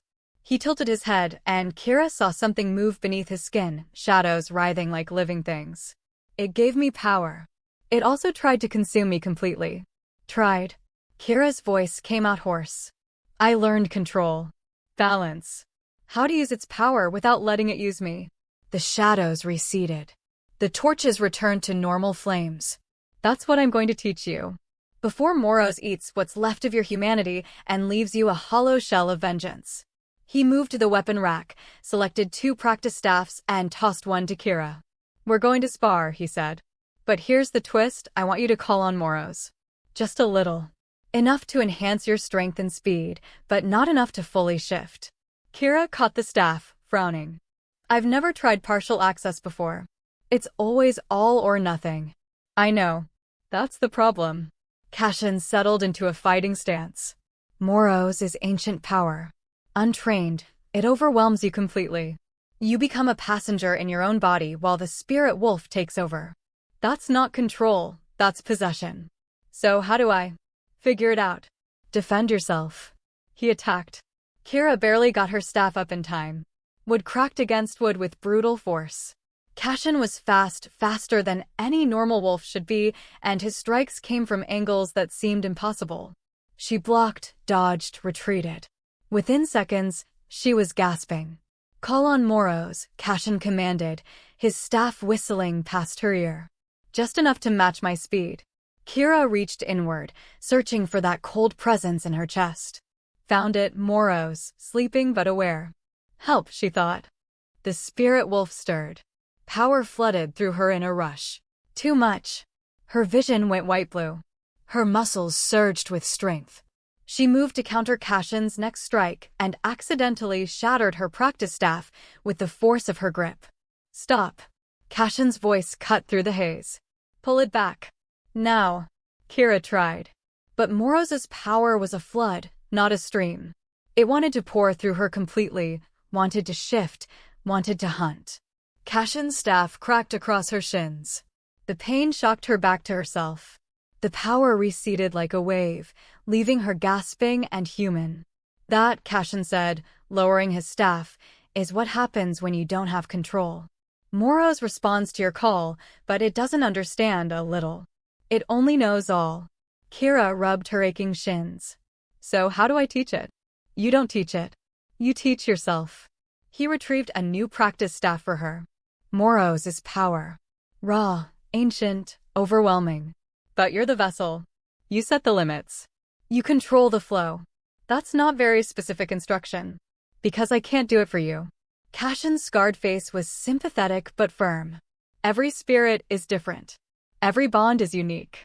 I can tell you what worked for me, but you need to find your own method. Which was visualization. I imagine my spirit's power as water in a reservoir. When I need it, I open a valve, just a crack. Let a controlled stream through, not the whole flood. He demonstrated, his black eye flickering with darkness. It took me decades to master. You have 2 weeks. Wonderful. Again.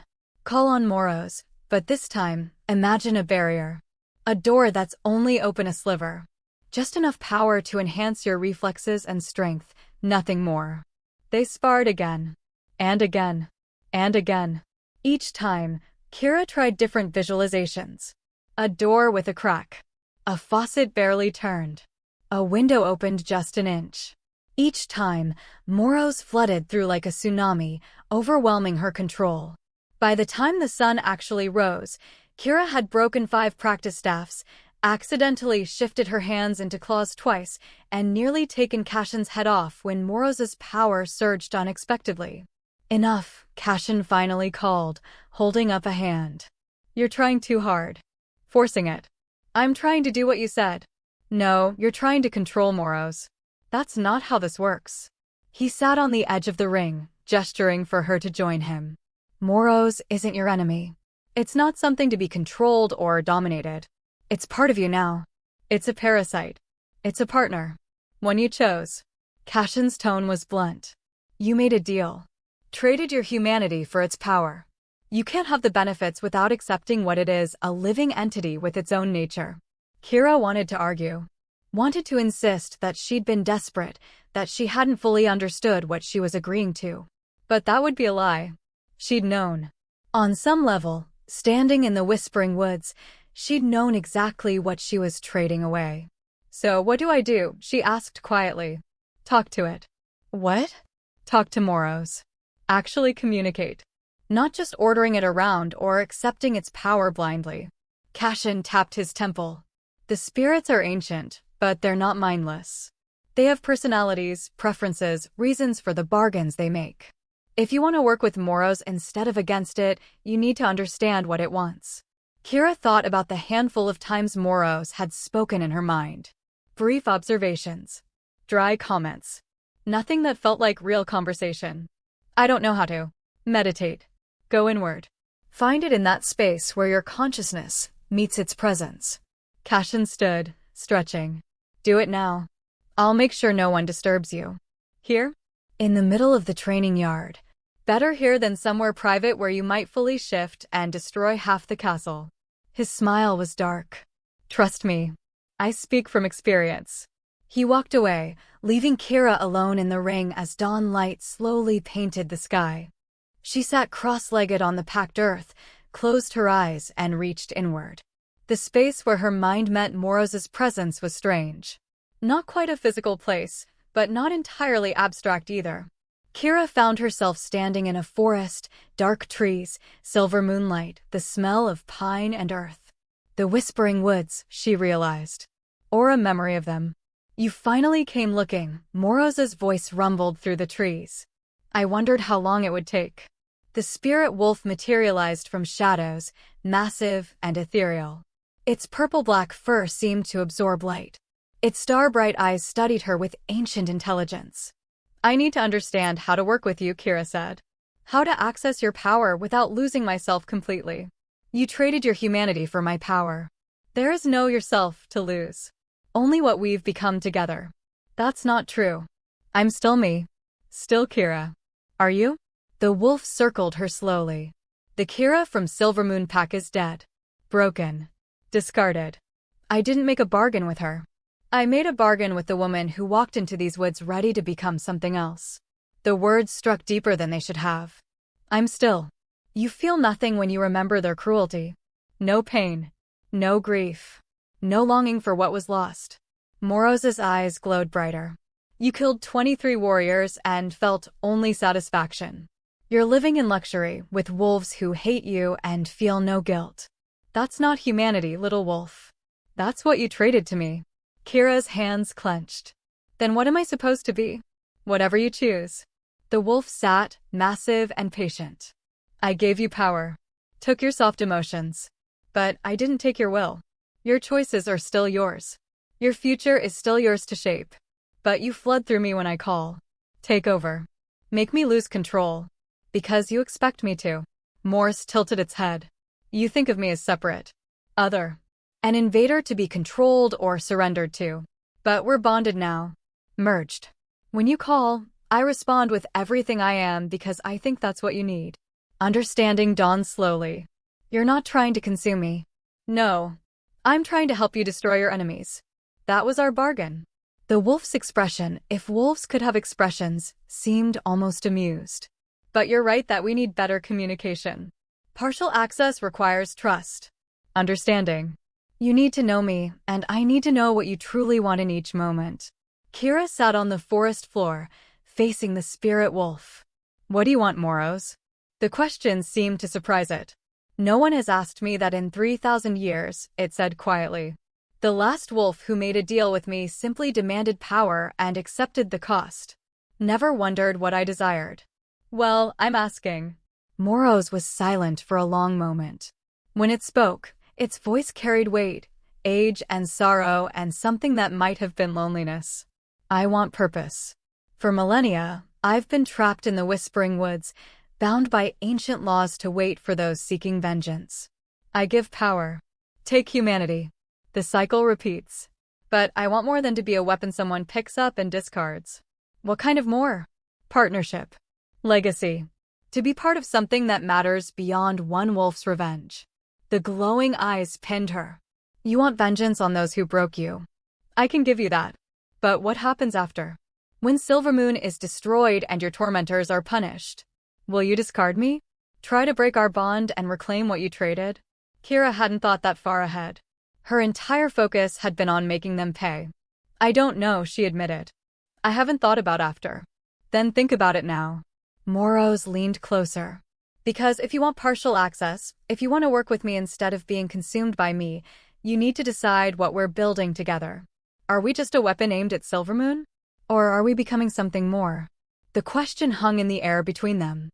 Kira thought about Aldric's offer. About becoming his weapon, his second in command. About using this power for something beyond personal revenge. She thought about the pack that hated her.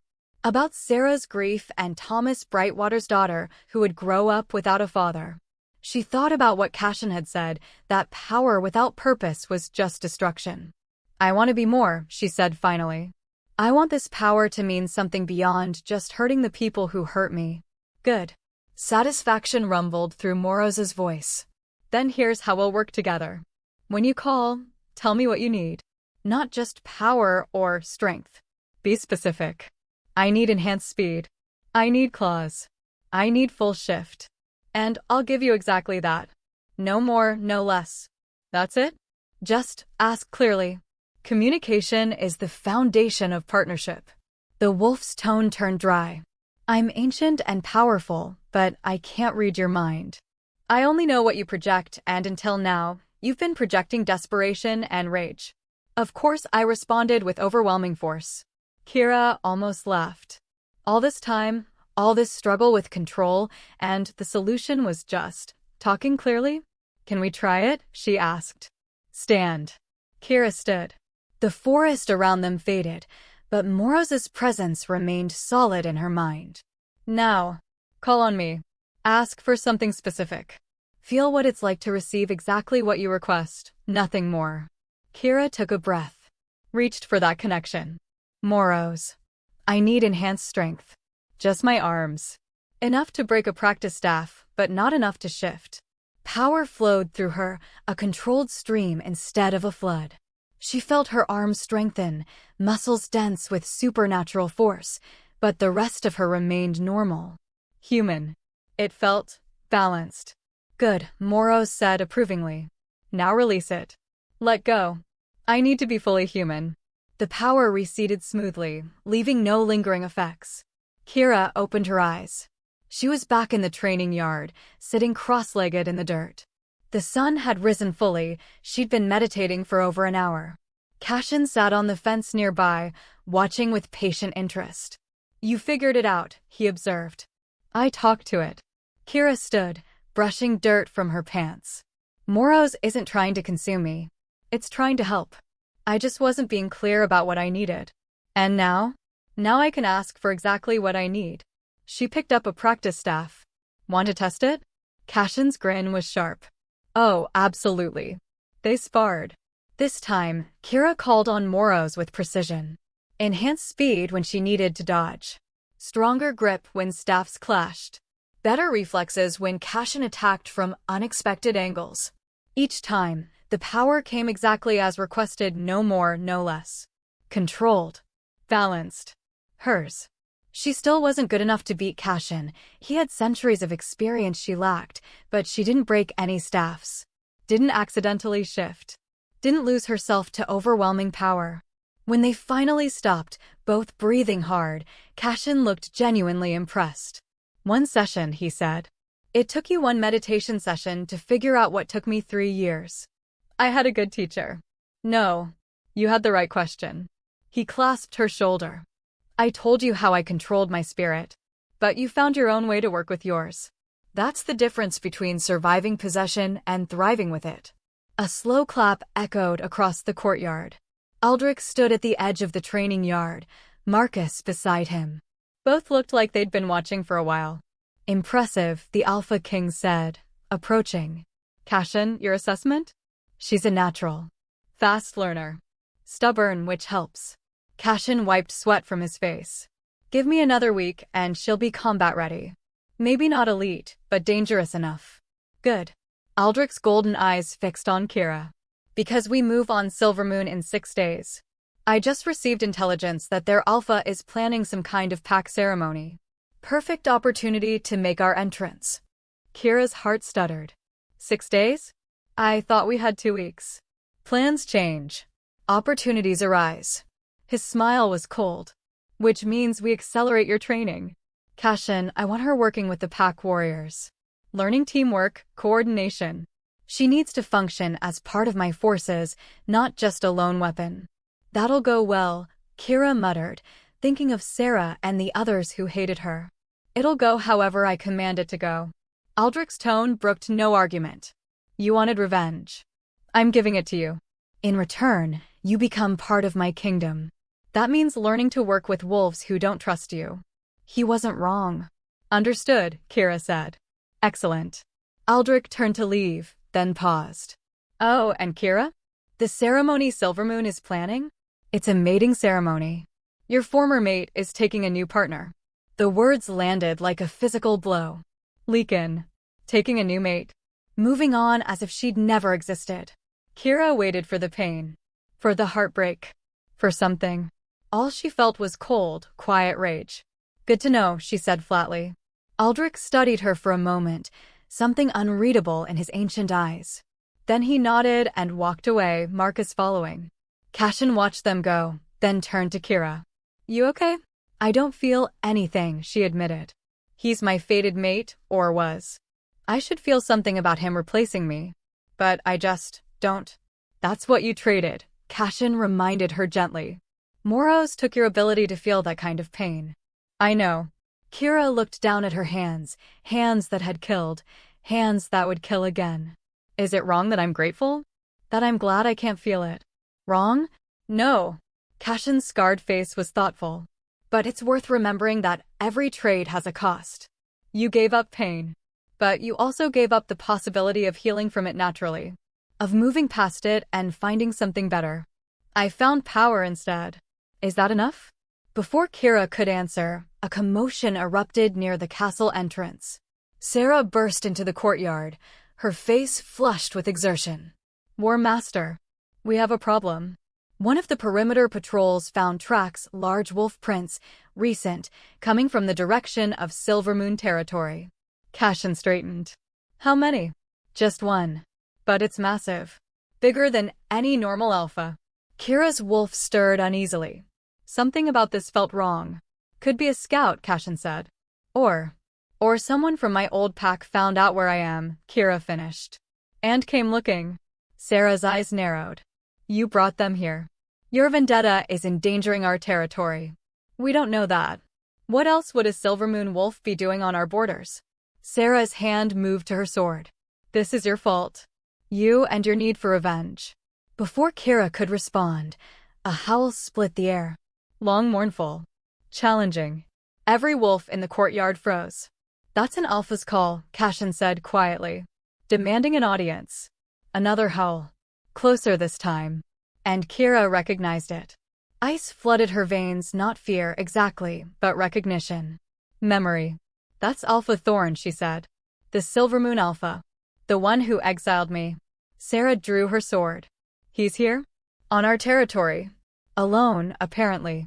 Cashin's expression was grim. Which means this isn't an attack. It's a challenge. A demand. The howl came again.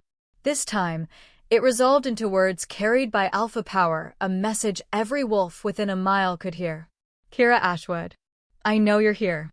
Come face your alpha, or I'll burn this territory until I find you. Silence fell across the courtyard. Then Aldric's voice, calm and cold. Well, it seems Silvermoon is tired of waiting. Kira, with me. It's time you met your old alpha again. On my terms. Alpha Thorn Silvermoon stood at the gates of Thornhaven Castle like a statue carved from arrogance. He was exactly as Kira remembered, tall, broad-shouldered, silver-haired, with mercury eyes that held the weight of absolute authority. At 53, he was in his prime, radiating the kind of power that came from decades of unchallenged rule. 20 warriors flanked him at a distance, his honor guard, kept back as a show of, what? Good faith? Or confidence that he didn't need them. Kira stood on the castle ramparts beside Aldric, looking down at the alpha who'd condemned her to death. She waited for something to stir inside her. Hatred. Fear. The echo of pack bonds severed. Nothing. Just cold observation and Moros's patient presence, waiting for her command. That's bold, Aldric murmured, his arms crossed as he studied the Silvermoon Alpha. Coming onto my territory. Demanding an audience. Does he have a death wish? He has an ego, Kira replied. He thinks being an alpha makes him untouchable. Cute. Aldric's smile was sharp. Let's go educate him. They descended from the ramparts, Marcus and Cashin falling in behind them. Sarah insisted on coming too, her hand never leaving her sword hilt. The main courtyard had filled with Thornhaven warriors, at least 50, all armed, all radiating hostility toward the intruder. But they held position, waiting for their king's command.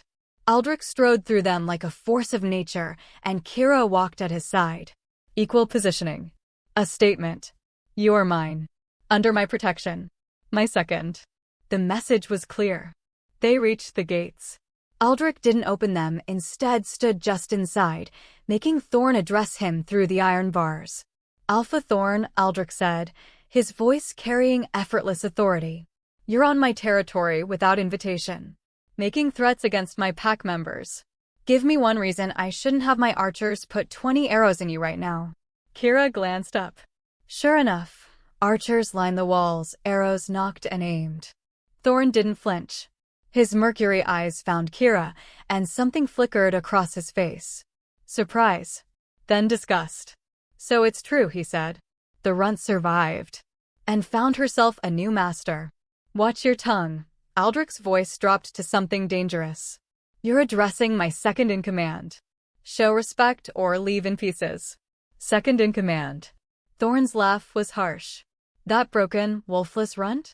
You've been deceived, King Aldric. She's nothing. Worthless. I should know, I wasted 23 years feeding her. Kira felt Moros stir. Let me tear out his throat, the spirit wolf growled.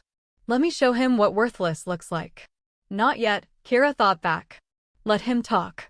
Let him reveal why he's really here. Aldric's expression remained neutral. If she's so worthless, why are you here? Why track her down? Why risk entering my territory? Because she murdered 6 of my pack members. Refugees who fled to your protection, only to be slaughtered like animals. Thorn's voice rose. I demand justice. Ancient law gives me the right to trial by combat. Her life for theirs.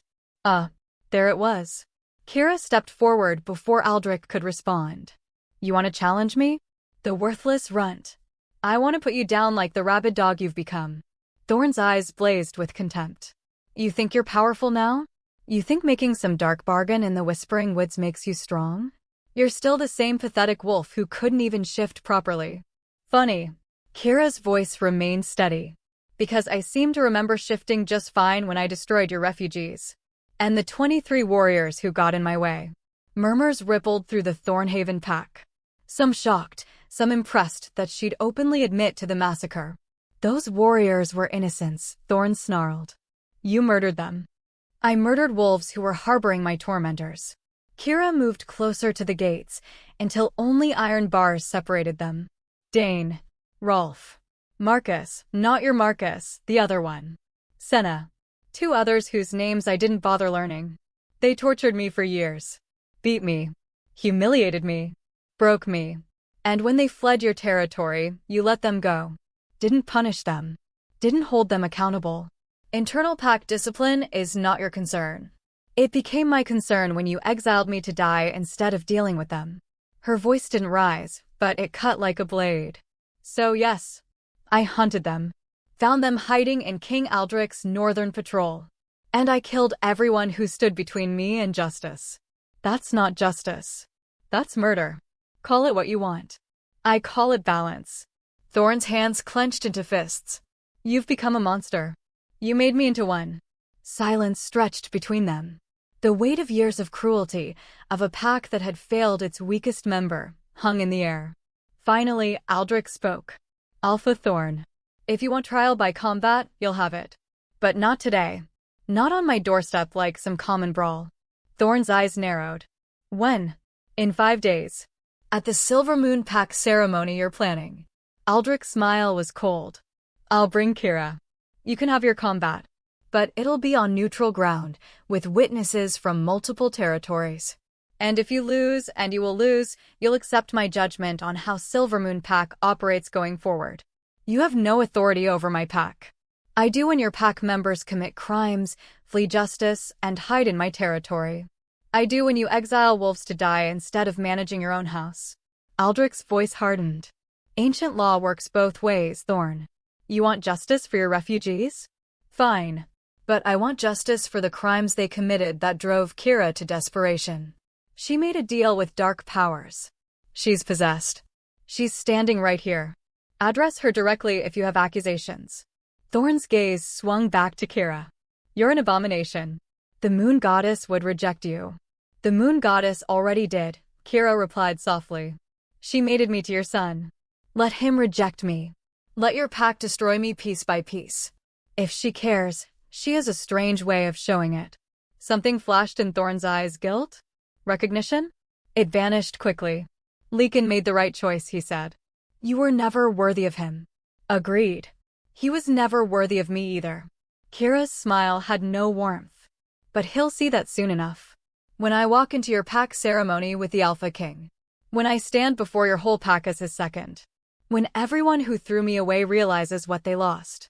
You lost nothing but dead weight, Thorn snarled. We'll see. The Alpha opened his mouth to respond, but Aldric cut him off. 5 days, Thorn. Silvermoon ceremony grounds. Bring your whole pack, I want witnesses. Kira will face you in combat. Winner decides the future of both her fate and your pack's autonomy. And if I refuse? Then I take your refusal as admission that your refugees were guilty and you knew it. That you're protecting criminals. And I'll bring my full army to Silvermoon to clean up the mess you've made. Aldric's golden eyes glowed with ancient power. Your choice, Alpha. Trial by combat in 5 days, or war today. Thorn's jaw clenched. He was trapped and knew it. Fine, he bit out. 5 days. You're runt against me. When I kill her, you'll withdraw all claims on Silvermoon. When she kills you, Aldric corrected, I'll decide who leads Silvermoon going forward. Assuming anyone's left worth leading. He turned and walked away, Kira following. Behind them, Thorn's voice rang out. She's still weak. Still broken. You'll see. Kira didn't look back. But Moros whispered in her mind, in 5 days, we'll show him exactly what broken looks like. The war room was tense. Aldric sat at the head of the massive oak table, fingers steepled, expression thoughtful. Marcus, Cashin, Sarah, and a half-dozen other high-ranking pack members surrounded him. Kira stood slightly apart, not quite integrated into their circle. "This changes our timeline," Marcus said, studying a map of Silvermoon territory spread across the table. "We were planning to observe the ceremony, make political moves. Now it's an open challenge." "Which works in our favor," Aldric replied. "Public combat. Multiple pack witnesses. When Kira defeats Thorn, we won't just have leverage, we'll have legitimacy to restructure Silvermoon." "When she defeats him?" Sarah's tone was sharp. "Thorn's been alpha for 30 years. He's survived challenges from wolves twice her size. What makes you think she can win?" "Because she has Moros," Cashin said quietly. "An ancient spirit wolf against a normal alpha? It's not even a fair fight." "Unless he has tricks of his own," Sarah countered. "Old alphas don't stay in power by being easy to kill." "Which is why we train her hard for the next 5 days," Aldric said.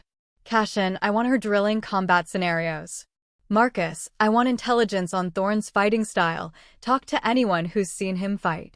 "Sarah." "I'm not helping her," Sarah interrupted. "You can order me to tolerate her presence. You can't order me to help her kill another alpha." Silence fell across the room. Aldric's expression didn't change, but the temperature seemed to drop. "Sarah." "Outside." "Now." They left. Through the closed door, raised voices, Sarah's defiant, Aldric's cold as winter. Kira stood awkwardly, acutely aware of every eye on her. Finally, Marcus cleared his throat. "For what it's worth, I think you can win. Thorn's strong, but he's predictable. Relies on overwhelming power. If you can outmaneuver him." "Why are you helping me?" Kira asked. "Yesterday, you hated me. Today, you're giving strategy advice. Yesterday, you were a murderer who killed my warriors." Marcus's expression was unreadable. "Today, you're my king's chosen weapon, about to face an alpha who exiles pack members to die." "My feelings don't matter. The pack's interests do. And those interests are? Not having Silvermoon's instability spread to our borders. Not having their refugees commit crimes in our territory without consequence." He met her eyes. "You're a means to an end. But that doesn't mean I want you to lose." It wasn't friendship. Wasn't even respect. But it was pragmatism, and Kira could work with that. The door opened. Sarah stormed out, her face flushed with anger. She didn't look at Kira, just grabbed her weapons and left. Aldric returned, his expression giving nothing away. "Sarah's been reassigned to Southern Patrol," he said simply. "She won't interfere with training." "Now, strategy. Kira, how much of Moros' power can you safely use?" "Depends on the situation. In a controlled fight? I can maintain enhanced strength and speed for maybe an hour. Full shift? 5-10 minutes before I start losing myself to it. And Thorn will be trying to kill you the entire time," Cashin added. "So you need to end it fast. Get in, overwhelm him, finish it before he adapts. Or," Marcus said slowly, studying the map, "we use his arrogance against him. He thinks she's still weak. Broken. What if she plays into that? Acts vulnerable, gets him overconfident, then strikes when he's not expecting it." Aldric's eyes gleamed. "I like that. Kira, can you fake weakness convincingly?" She thought about 23 years of faking. Of making herself small and unthreatening so the pack wouldn't hurt her worse. Of hiding pain so they wouldn't see how much damage they'd done. "Yes," she said softly. "I can fake weakness. I'm very good at it." The next 5 days blurred into brutal routine. Dawn to noon, combat training with Cashin. Learning not just how to fight, but how to fight smart. How to read opponents. How to fake vulnerability while preparing strikes.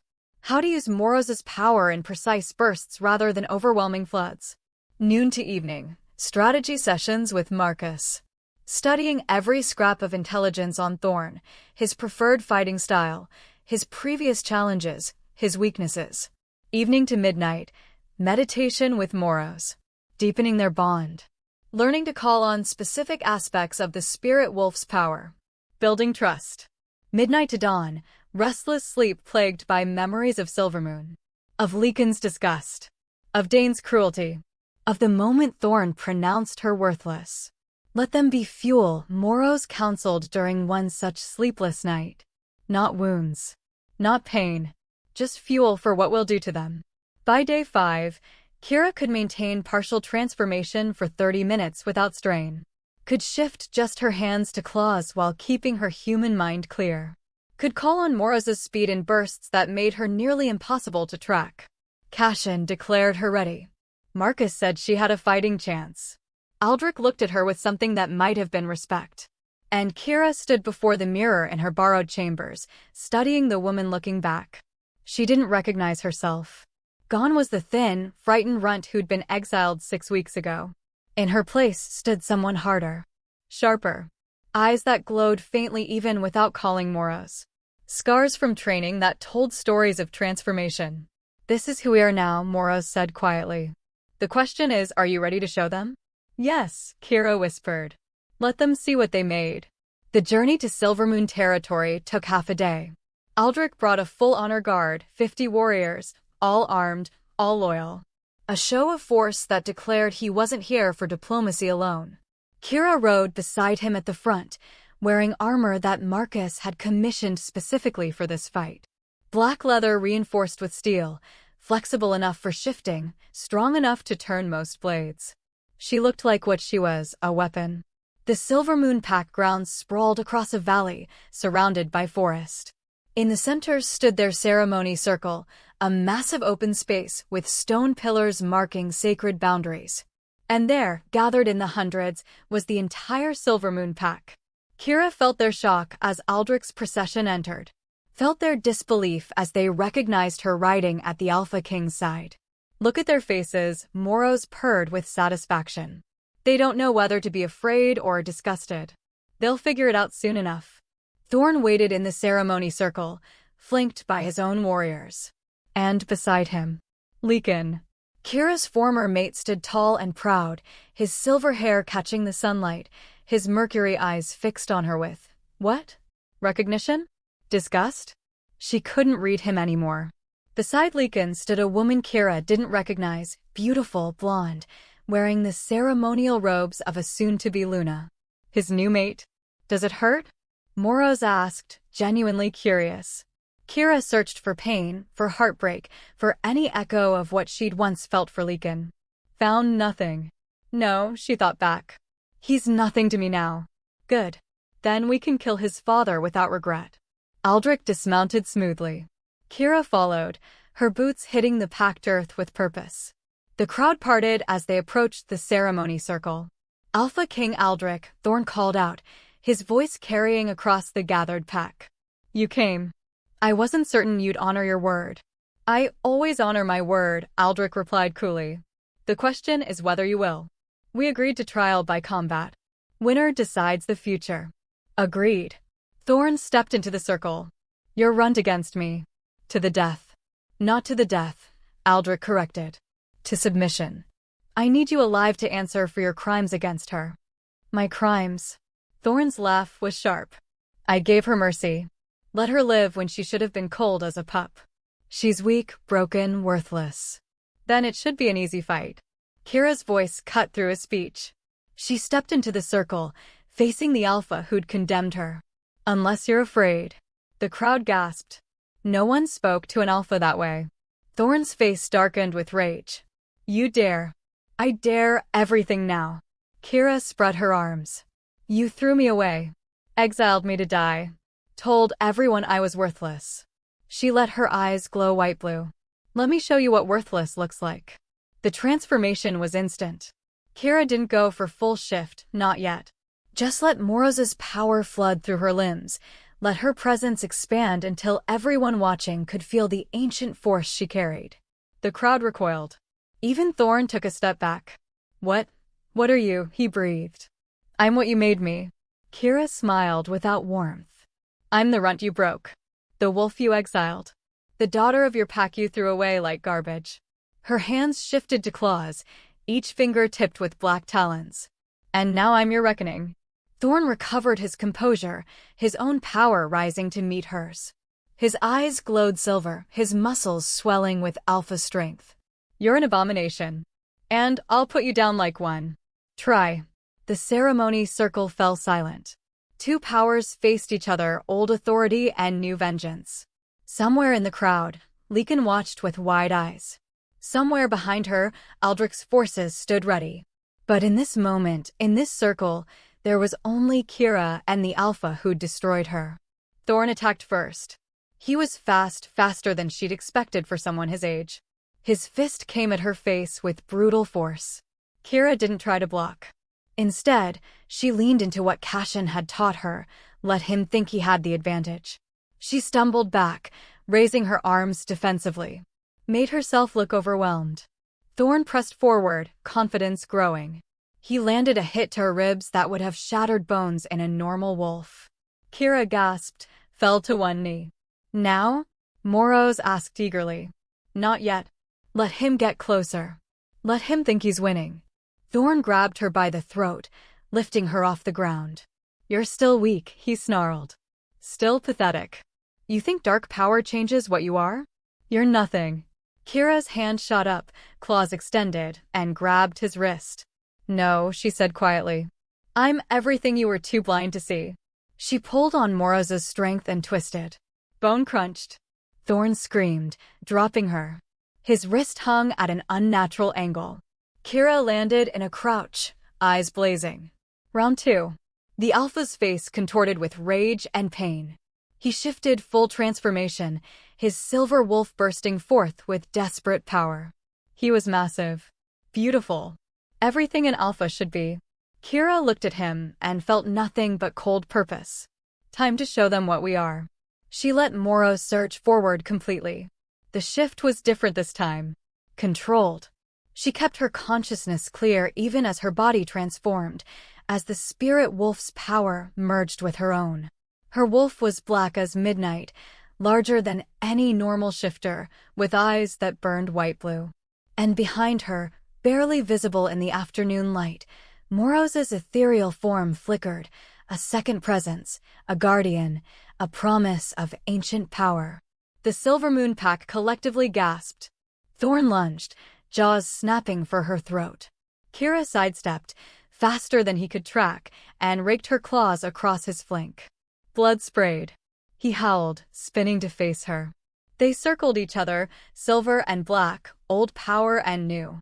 End this, Moros urged. Show them all. Kira attacked. Not with overwhelming force. Not with blind rage. With precision. With control. With every technique Cashin had drilled into her. She was faster.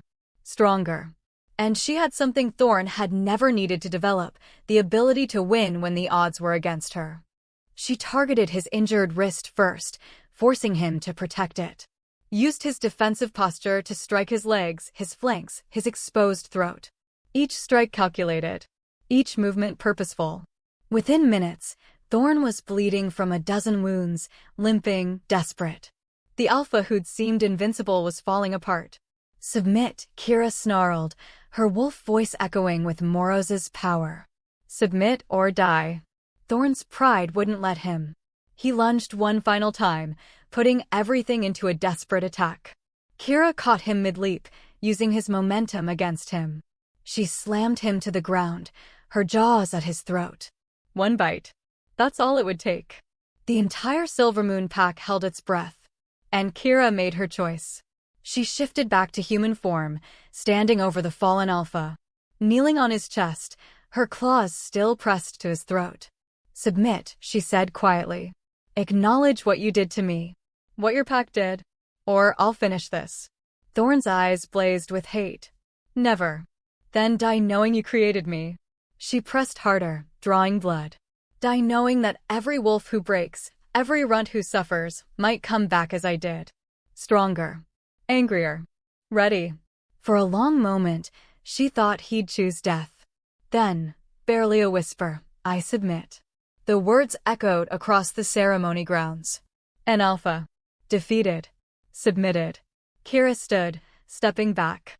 Thorn lay in the dirt, broken and bleeding, everything he'd been stripped away. She looked out at the Silvermoon Pack. At the faces of wolves who'd tormented her.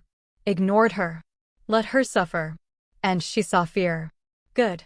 Aldric stepped into the circle, his presence commanding. By the laws of challenge and combat, I claim authority over Silvermoon Pack. Thorn Silvermoon is removed as Alpha. His crimes, abuse of pack members, wrongful exile, harboring criminals will be addressed. He turned to Kira. As is your right as victor, you may choose his fate. Every eye turned to her. Kira looked down at Thorn. At the Alpha who'd called her worthless. She could kill him. It would be just. It would be satisfying. But it wouldn't change anything. Exile, she said finally. Let him know what it feels like to be thrown away. To be alone. To have nothing. Thorn's eyes widened with horror. You can't. I just did. Kira turned her back on him. Take him to the borders. Let him survive or die on his own. Like he did to me. Aldric nodded. Marcus, see it done. As warriors dragged Thorn away, Kira's eyes found Leakin. Her former mate stared at her with shock, disbelief, and something that might have been regret. She walked toward him slowly. The crowd parted, no one willing to stand in her way. When she stood before him, she spoke quietly. Meant only for him. You said I was a mistake. That the moon goddess made an error mating us. She tilted her head. You were right. She made an error. But not the one you thought. Kira, his voice broke. I didn't know. You knew enough. You knew I was suffering and did nothing. You knew your pack was cruel and looked away. She stepped closer. So here's my gift to you, Leakin Silvermoon. I release you from any guilt. Any obligation. Any memory of what we might have been. She turned to his new mate, the blonde woman who watched with terrified eyes. He's yours now. I hope you're happy together. Kira's smile held no warmth. And I hope that every time you look at him, you remember what happened to the last Luna he rejected. She walked away. Back to Aldric. Back to the Thornhaven warriors who'd become her new pack. Behind her, Silvermoon Pack whispered and stared. And Kira realized something profound. She'd won. She'd gotten her revenge. She'd made them all see what they'd lost. But standing there, victorious and powerful and feared, she felt nothing. Is this what you wanted? Moros asked quietly. Kira didn't answer. Because she honestly didn't know. The celebration at Thornhaven that night was loud, raucous, and everything Kira didn't want. Warriors drank and laughed, recounting the fight with increasingly embellished details. Marcus told anyone who'd listen about the moment she'd broken Thorn's wrist. Cashin accepted congratulations on his training with rare smiles. And Kira sat at the high table beside Aldric, feeling like a ghost watching someone else's triumph. You're not celebrating, Aldric observed quietly, his golden eyes studying her over his wine glass. Should I be? You defeated the Alpha who exiled you. Humiliated your former mate. Made an entire pack acknowledge their mistake. He tilted his head. Most wolves would be drunk on victory by now. I'm not most wolves. No, you're not. He set down his glass. You're realizing that revenge is an empty meal, aren't you? Kira looked at him sharply. What? Revenge. Aldric leaned back in his chair, the picture of casual power. It sustains you while you're pursuing it. Gives you purpose, direction, fire. But once achieved, he gestured vaguely. There's just what comes next. You sound like you've experienced this. 300 years provides many opportunities for vengeance. His smile was knowing. I've destroyed enemies. Crushed those who wronged me. Made them beg for mercy. He paused. And every time, the victory felt hollow within hours. Because revenge is about the past. And the past is already gone. Kira was quiet for a long moment, watching the celebration around them. Warriors toasting her name, praising her power, accepting her as one of their own now that she'd proven useful. What did you do? She asked finally. After revenge stopped being enough? I found new purpose. Aldric's gaze drifted across his pack. Building instead of destroying. Protecting instead of punishing. Creating something that would outlast my anger. He looked back at her. The question is, what will you do? I don't know. Then figure it out. Soon. His tone shifted, becoming more serious. Because in 3 days, you'll need to decide if you're staying with Thornhaven or moving on. Kira's head snapped toward him. What? You're kicking me out. Not kicking you out. Giving you a choice. Aldric stood, gesturing for her to follow. Come. Let's talk somewhere quieter. They left the celebration, climbing the tower stairs to Aldric's private study. A room Kira had never been invited to before, all dark wood, leather-bound books, and maps of territories spanning centuries. He poured 2 glasses of amber liquid from a crystal decanter, handed her one. "Sit," he commanded gently. Kira sat in a chair that probably cost more than her entire existence in Silvermoon. The leather was soft, worn with age and use. Aldric settled across from her, legs crossed, completely at ease. "Here's the situation," he began. "Silvermoon Pack is now under my authority. Thorn is exiled, his son is discredited, and the pack needs leadership. I need someone to rebuild it. Transform it from the abusive, mismanaged disaster it was into something functional. And you want me to do it?" The words came out flat. "I'm offering you the choice." Aldric sipped his drink. "You could return to Silvermoon as their new alpha. My appointed ruler, backed by Thornhaven's authority. You'd have power, purpose, the chance to reshape the pack that broke you into something better." Kira stared at him. "You want me to lead the wolves who tortured me for 23 years? I want you to transform them. Show them what real leadership looks like." His golden eyes glinted. "Imagine it, the worthless runt becoming their alpha. Every wolf who hurt you now answering to you. The pack that threw you away now dependent on you for survival. It should have been appealing. Should have been the ultimate revenge, not just defeating them, but ruling them. Instead, Kira felt nothing. Just empty consideration. "What's the alternative?" she asked. "You stay here. As my second in command, as we originally agreed." Aldric's expression remained neutral. "You help me manage Thornhaven, deal with threats to my territory, occasionally do the violent work that kings can't be seen doing directly. So I'm either an alpha or an assassin. You're either a leader or a weapon." He corrected. "Both have value. Both require strength. The question is which one you want to be." Kira drank her whiskey in one burning swallow. "I don't want either." "Then what do you want?" "I don't know." The words burst out with more emotion than she'd felt in weeks. "I spent 23 years wanting to be seen. To be valued. To matter. Then I spent 6 weeks wanting revenge. And now I've achieved it and I don't know what I want anymore." Aldric was quiet for a moment. Then, surprisingly, he smiled. "Good," he said. "Good. You're asking the right question. Not what should I do or what do others expect of me, but what do I want?" He refilled both their glasses. "That's the first step toward becoming something other than reactive. Other than defined by your trauma." "Moros took my ability to feel most emotions. How am I supposed to figure out what I want when I can barely feel anything?" "Emotions and desires aren't the same thing." Aldric's tone was thoughtful. "Moros took your capacity for soft emotions, love, grief, regret. But desire? Purpose? Drive? Those come from somewhere deeper. Somewhere the spirit wolf can't touch. Is that true?" Kira asked Moros silently. "Yes," the spirit wolf replied. "I took what makes you weak. Your wants, your goals, your hunger for purpose, those are still yours. You just need to discover what they are without the noise of pain and fear clouding them." "I need time to think," Kira said aloud. "You have 3 days." Aldric stood, moving to the window that overlooked his territory. "Use them wisely. Because whatever you choose, you'll live with the consequences for a very long time. And if I choose neither? If I just leave? Then you leave." He glanced back at her. "I won't stop you. Won't hunt you. You fulfilled your end of our bargain. You helped me bring Silvermoon to heel. If you want to walk away, you can." That surprised her. Just like that. Just like that. His expression was unreadable. "Though I'd be disappointed. I think you have potential to be something remarkable. But potential means nothing if the person doesn't choose to pursue it." He walked to the door, paused with his hand on the frame. "One more thing, Kira. Whichever path you choose, make sure it's your choice. Not what you think you should do. Not what others expect.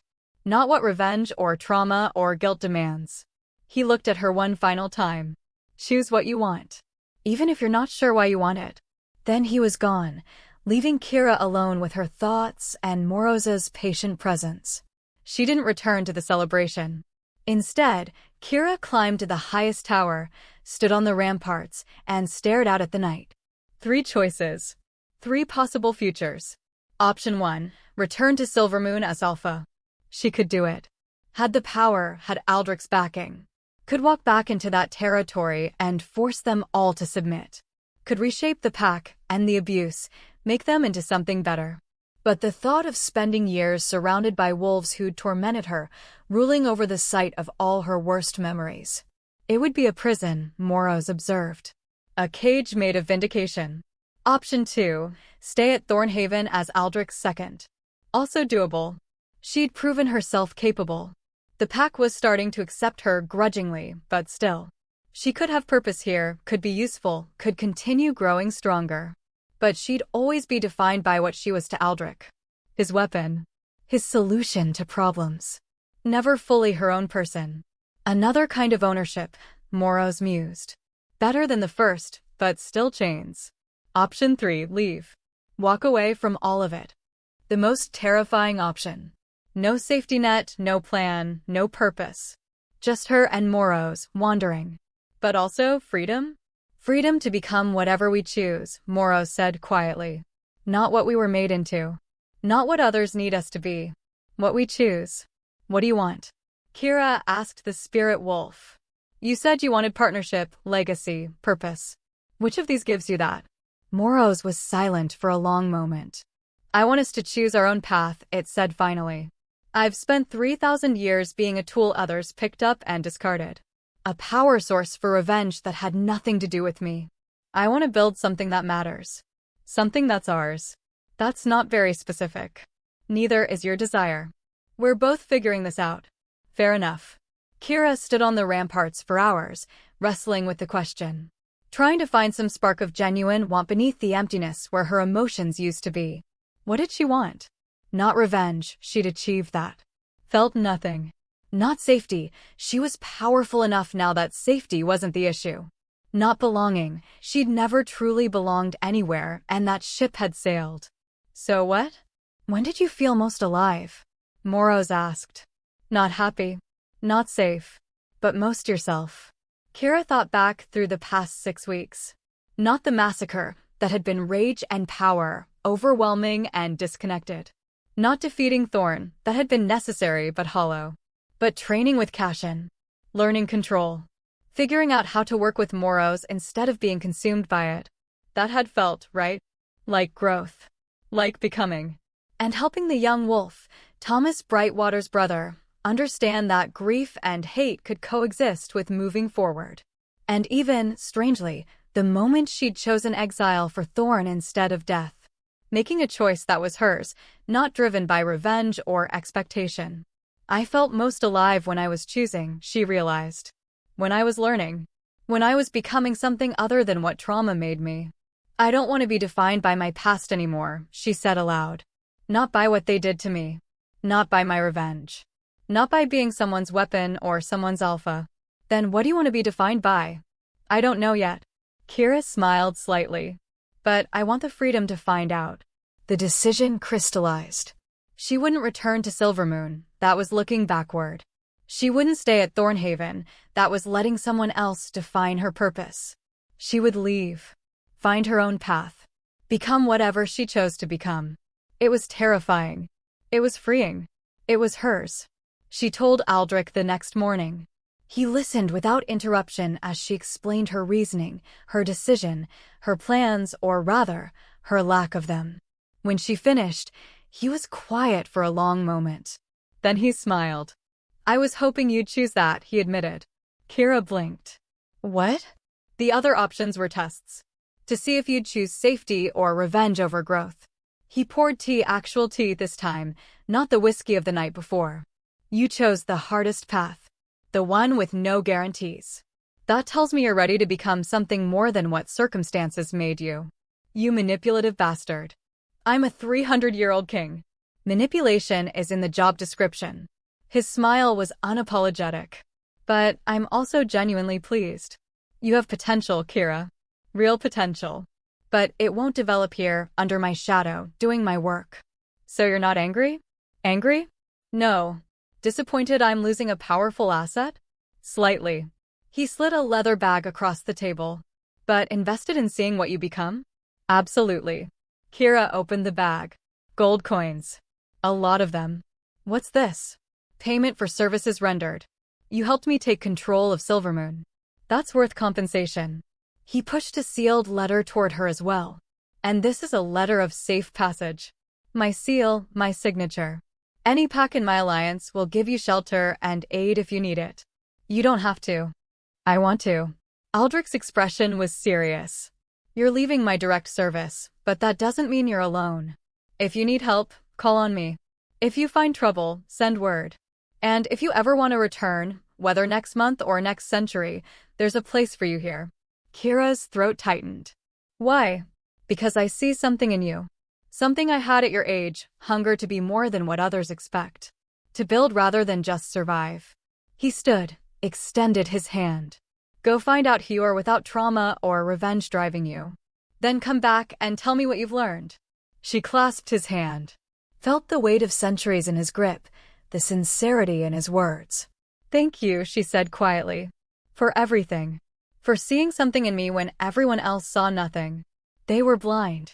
His smile was warm, genuine. Now go prove it. Kira spent the next 2 days preparing. She said goodbye to Cashin, who gave her a rare embrace and whispered, "Find your balance, little wolf. Make me proud." Marcus handed her a map of safe territories and a warning. Some packs don't take kindly to lone wolves. Be careful. Even Sarah found her, the young warrior's expression conflicted. I still hate you for killing my friends, Sarah said bluntly. But I respect what you did to Thorn. That took courage. She held out a small knife, beautifully crafted. For the road. Try not to murder anyone who doesn't deserve it. I'll do my best. The morning she was set to leave, Kira returned to her borrowed chambers one last time. The luxurious bed she'd never felt comfortable in. The fine clothes she'd never quite believed were hers. She packed light, practical clothing, her armor, weapons, the gold Aldrich had given her. Everything else she left behind. Ready? Moros asked. Yes, Kira thought. Let's go find out who we are. She walked through Thornhaven Castle one final time, memorizing it. The courtyard where Cashin had trained her. The dining hall where she'd first faced the pack's hostility. The ramparts where she'd made her decision. Aldrich waited at the gates with a small group, Marcus, Cashin, a handful of warriors who'd come to respect her. Travel safely, the Alpha King said. And remember, you're always welcome here. Kira nodded, not trusting herself to speak. She shifted smooth, controlled, the transformation that had taken weeks to master now effortless. Her black wolf stood tall, eyes glowing with Moros's power. And she ran. Through the gates, across the territory, into the forest beyond. Behind her, Thornhaven grew smaller. Ahead, the world opened up. For the first time in her life, Kira Ashwood was truly free. The question was, what would she do with that freedom? 2 weeks later, the small village of Millbrook sat on the border between 3 territories, too insignificant for any single alpha to claim, too useful as neutral ground to destroy. Kira had been passing through, planning to just rest for a night before moving on. Then she'd noticed the fear. Villagers hurrying inside at dusk. Windows barred. Children kept close. The kind of fear that spoke of predators. It's been happening for 3 weeks, the innkeeper told her nervously. Wolves. But not normal ones. They come at night, take livestock, threaten anyone who confronts them. The local alphas won't help, say it's not their territory, not their problem. How many wolves? Kira asked. 5, maybe 6. They're organized. Disciplined. Like a military unit. Rogues, then. Pack-trained wolves who'd gone independent and turned to banditry. Kira should have moved on. This wasn't her problem. She had no obligation to help. But she found herself asking, have they hurt anyone? Killed? Not yet. But they're getting bolder. Last night they threatened the schoolteacher. Said if we don't start paying protection tribute, they'll burn the school with children inside. Kira's hands clenched around her mug. This isn't our fight, Moros pointed out. We're free now. We don't owe these people anything. I know. Then why are you considering it? Good question. These people weren't her pack. Weren't her responsibility. She could leave, and no one would blame her. But looking at the innkeeper's frightened face, hearing about children threatened, she felt something stir. Not quite emotion, Moros had taken those. But something deeper. Some fundamental rejection of bullies using strength to terrorize the weak. She knew what that felt like. "I'll take care of it," Kira heard herself say. The innkeeper's eyes widened. "You? Alone? But there. I know what they are." Kira stood. "Tell everyone to stay inside tonight. Lock your doors. Don't come out no matter what you hear." "Why? What are you going to do?" Kira smiled without warmth. "I'm going to have a conversation with them about the consequences of threatening children." The rogues came at midnight, just as the innkeeper had predicted. 6 of them, moving through the village in wolf form, radiating the kind of casual menace that came from facing no real opposition. They were decent wolves. Strong, well-trained. Probably former pack warriors who'd gone rogue for whatever reason. In a fair fight, they'd be formidable. This wasn't going to be a fair fight. Kira waited in the village center, sitting on the fountain edge in human form. Relaxed. Unthreatening. The rogues stopped when they saw her, shifting to human form. The leader, a scarred man in his 40s, laughed. "And who are you supposed to be?" he called. "The welcome committee?" "I'm the person telling you to leave," Kira replied calmly. "Take your pack, go somewhere else, and never come back." More laughter. "Or what, little girl? You'll, what? Cry at us?" "No."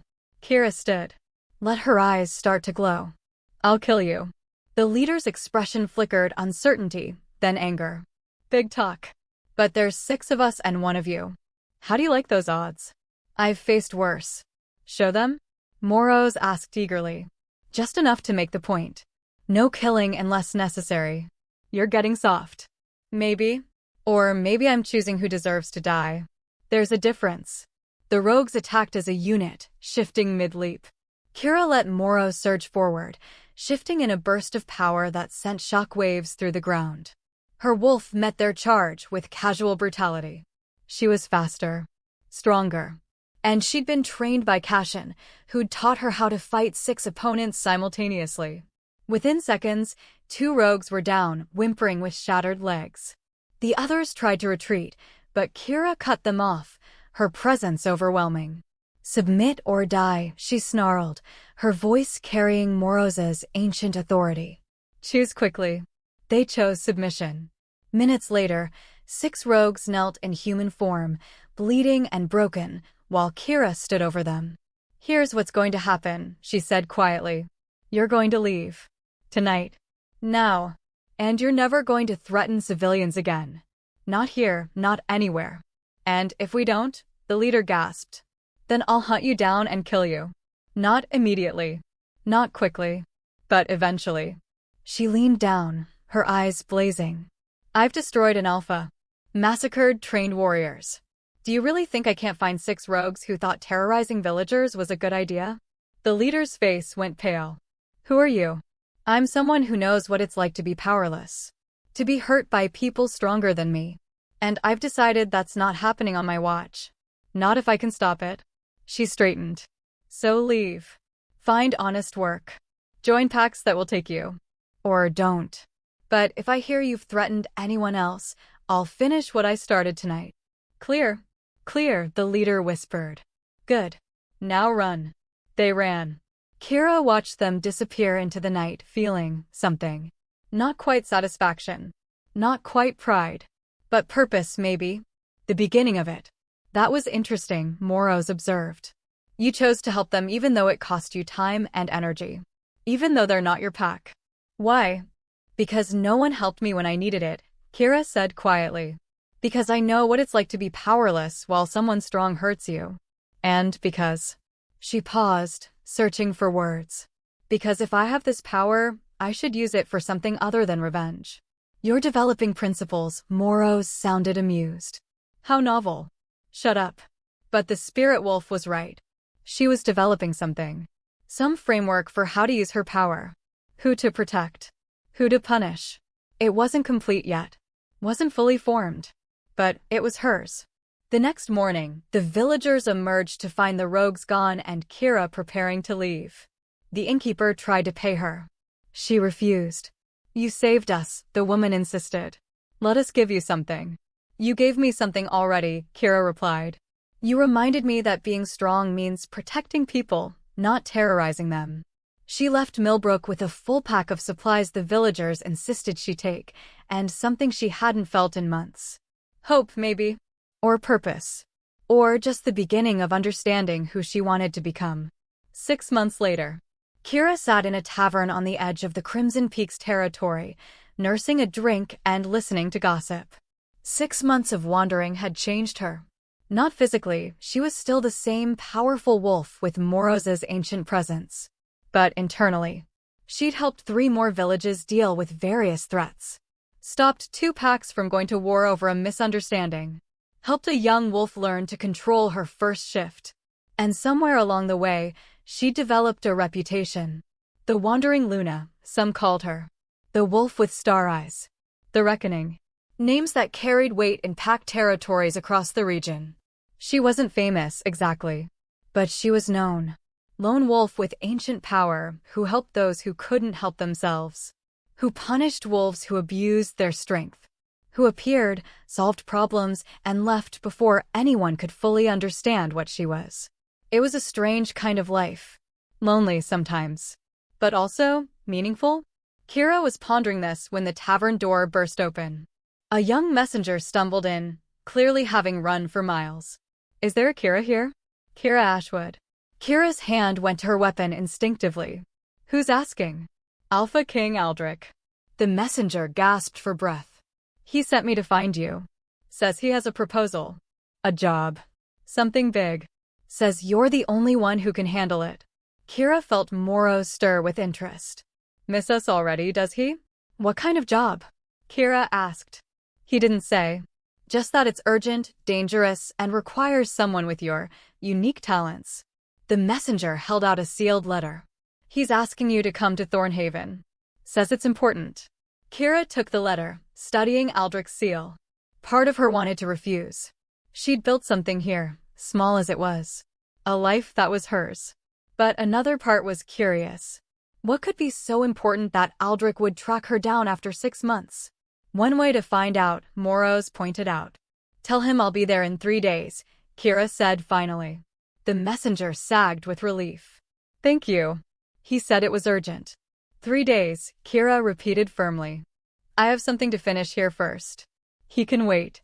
Because that was the difference now. 6 months ago, she would have dropped everything, rushed to respond to Aldric's summons because she owed him, because he'd given her purpose. Now, she'd come. But on her terms and her time, because she chose to help. Not because she was his weapon. Because she was her own person, making her own choices. And if this job aligned with the path she was building, protecting people, stopping abuse, using power for something that mattered, then she'd take it. If not, she'd refuse. Either way, it would be her decision. Kira finished her drink, paid her tab, and headed for the door. Behind her, the tavern buzzed with whispers about the mysterious wolf with glowing eyes. Ahead, Thornhaven waited with whatever Aldric needed. And somewhere in between, Kira Ashwood continued becoming whoever she was meant to be. Not the broken runt. Not just a weapon. But something new. Something chosen. Something hers. Part 8. The new threat. Thornhaven looked different. Kira noticed it immediately as she approached 3 days later. New fortifications on the outer walls. Guard posts that hadn't been there before. Warriors drilling in formation with an intensity that spoke of preparation for war. Something has them spooked, Moros observed. Something big. The gates opened before she reached them. Someone had been watching for her arrival. Marcus stood waiting, his expression grim but relieved. You came, he said simply. Aldric asked. I'm curious. Kira studied him. He looked older, somehow more worn. What's going on, Marcus? Better if the king explains. But... He hesitated. I'm glad you're here. We need you. That was new. 6 months ago, Marcus had tolerated her at best. Now there was genuine relief in his voice. They walked through the castle in silence. Warriors nodded to her, some with respect, some with wariness, but none with the open hostility she remembered. We've become a known quantity, Moros noted. Less threatening now that they understand what we are. Aldric's study had changed too. Maps covered every surface, marked with symbols and notes. Reports stacked in organized chaos. The room of a king preparing for something major. Aldric stood at the window, hands clasped behind his back. He didn't turn when they entered. Kira, thank you for coming. His voice carried the weight of genuine gratitude. I wasn't sure you would. You asked. And I was curious what could make the Alpha King track down a wandering wolf. She studied his posture, tense in a way she'd never seen before. What's wrong, Aldric? He turned then, and Kira was struck by how tired he looked. Ancient, in a way that had nothing to do with his 300 years and everything to do with recent stress. We have a problem, he said quietly. A big one. And I need someone I can trust who has experience with ancient power. Someone who won't panic when faced with impossible odds. Someone who, he paused. Someone like you. Flattering. What's the actual problem? Aldric moved his desk, unrolled a large map. 3 months ago, reports started coming in from the Eastern Territories. Wolves going missing. Entire patrols vanishing without trace. At first, we thought it was rogues. Then we thought it was a rival pack making moves. He placed several markers on the map, each representing a location. But the pattern was wrong. Random targets. No territorial logic. No demands for ransom or power. Just disappearances. His golden eyes met hers. Then 2 months ago, we found the first body. Marcus set a leather-bound report on the desk. Kira opened it, studied the sketch inside. Her blood ran cold. The drawing showed a wolf's corpse, but it was wrong. Desiccated, like something had drained every drop of moisture from it. Eyes hollow and empty. Fur bleached white. Mouth frozen in a silent scream. What did this? She asked quietly. We don't know. Not exactly. Aldric pulled out more sketches. More bodies, all showing the same horrific death. But we have theories. And none of them are good. Tell me. The old texts speak of creatures from before packs organized. Before wolves became civilized. Beings that fed on life force, on the essence of what makes us wolves. He tapped one of the drawings. Shadow eaters. Soul drinkers. Voidwalkers. Different names across different eras, but the same basic concept, predators that hunt predators. Kira looked up sharply. You think something like that is loose in the Eastern Territories? I think something like that is hunting in the Eastern Territories. Systematically. And getting stronger. Aldric's expression was grim. Last week, an entire pack, 30 wolves, vanished overnight. We found them 3 days later. All dead. All drained. Whatever this thing is, it's growing bold. And powerful. Why come to me? You have armies. Ancient wolves. Magic users. I've sent them. 3 separate teams. He gestured to the map. None returned. Or rather, 2 wolves returned from the first team, raving mad, speaking of darkness that walked, of eyes that consumed, of power that made them feel small and helpless. He paused. They killed themselves 2 days later. Couldn't live with what they'd seen. The study fell silent. You need someone who's already made a bargain with ancient power, Kira said slowly.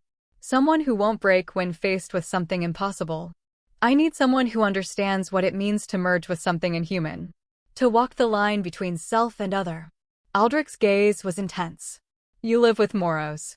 You've learned to work with ancient power without being consumed by it. That gives you an edge no one else has. Or it makes me a target. Kira studied the map. If this thing feeds on wolves, what makes you think it won't just eat me? Because you're not just a wolf. You're a wolf merged with a spirit older than most packs. You're strange enough that you might survive what normal wolves cannot. He leaned forward. I'm not ordering you to do this, Kira. I'm asking, will you go to the Eastern Territories, track this thing, and find a way to stop it? This is dangerous, Moros said quietly. Whatever this creature is, it's powerful enough to kill packs. To drive ancient wolves mad. We could die. We could, Kira agreed. But 30 wolves died last week. More will die if we don't try. Since when do we care about strangers? Since we decided to use our power for something that matters. since we chose to protect people instead of just surviving. Moros was quiet for a moment. Then, you're developing a hero complex. It's going to get us killed. Maybe, but at least we'll die for something we chose. Kira looked at Aldric. I'll do it. But I need information. Everything you know about these disappearances, these deaths, any patterns or clues. Relief flooded Aldric's face. Thank you. Marcus will brief you on everything we've learned. And Kira, his voice softened. Be careful. I'd rather you come back alive and empty-handed than not come back at all. Getting sentimental in your old age. Getting practical. Good weapons are hard to replace. But his smile was warm, genuine. Besides, I want to know what you learned in 6 months of wandering. We'll share stories when you return. When, not if. When, he agreed firmly. The briefing took 3 hours. Marcus laid out everything they knew. Disappearance patterns, body locations, survivor testimonies, failed investigation attempts. Cashin added combat assessments, describing how the 2 survivors had fought, what had broken them. They said it was like fighting their own shadows, Cashin explained, his scarred face troubled. That the darkness moved wrong. Responded to thoughts, not actions. One of them said he consulted notes. He said it knew what I'd do before I did. Not because it was fast. Because it was me. Like fighting my own fear given form. Cheerful, Kira muttered. There's more. Sarah, who'd apparently forgiven Kira enough to attend the briefing, pushed forward a slim file. We consulted with a shaman from the northern peaks. Old Wolf, for 100 years, knows more about ancient lore than anyone alive. And she said that if a Voidwalker has awakened, it's because someone woke it. They don't just appear. They're summoned or released from bindings. Sarah's expression was dark. Which means somewhere in the Eastern Territories, someone did something monumentally stupid. Or monumentally deliberate, Marcus added. Could be a weapon. Could be revenge against the Eastern Packs. Could be an accident. But it was caused by someone. So I'm looking for 2 things, Kira said. The creature itself and whoever let it loose. Exactly. Aldric had joined them, carrying a leather pack. Supplies, maps, the shaman's notes on Voidwalkers, what they are, what might stop them. It's not much, but it's all we have. He handed her one more item, a crystal pendant on a silver chain. Communication stone. Key to one I'm wearing. If you find trouble, break it. I'll bring an army. His golden eyes were serious. Don't hesitate to use it. Pride isn't worth dying for. Kira took the pendant, feeling its weight. I'll find this thing. And I'll stop it. I know you will. Aldric clasped her shoulder. Because you're not the broken wolf I met 6 months ago. You're something more now. Something dangerous and purposeful. Still not sure what exactly. Then maybe this journey will help you figure it out. Kira left at dawn. The ride to the Eastern Territories took 2 days, long enough to study the shaman's notes, to understand what she was hunting. Voidwalkers, the texts called them. Ancient predators from before the Age of Packs. Created or perhaps emerged naturally, when darkness and hunger merged into consciousness. They fed on life force. On the essence that made wolves alive. Not blood, not flesh, but something deeper. The text called it vital spark, or soul light, or the breath of the moon goddess. When a Voidwalker fed, it left behind husks. Bodies that looked like wolves, but were hollow, empty, wrong. And the creature grew stronger with each feeding. More solid. More real. More dangerous. The notes described 3 stages. Stage 1, shadow form, barely corporeal. Could be driven off by strong light, strong faith, strong will. Dangerous to lone wolves, but vulnerable to groups. Stage 2, manifest form, solid enough to be fought. But fed on the fear and despair of its victims, growing stronger in battle. Could kill pack warriors, drain them mid-fight. Stage 3, sovereign form, fully realized. A creature of such power and hunger that it could drain entire packs. Near impossible to kill, fed on everything around it just by existing. Based on Aldric's reports, the Eastern Voidwalker had reached at least Stage 2. Possibly approaching Stage 3.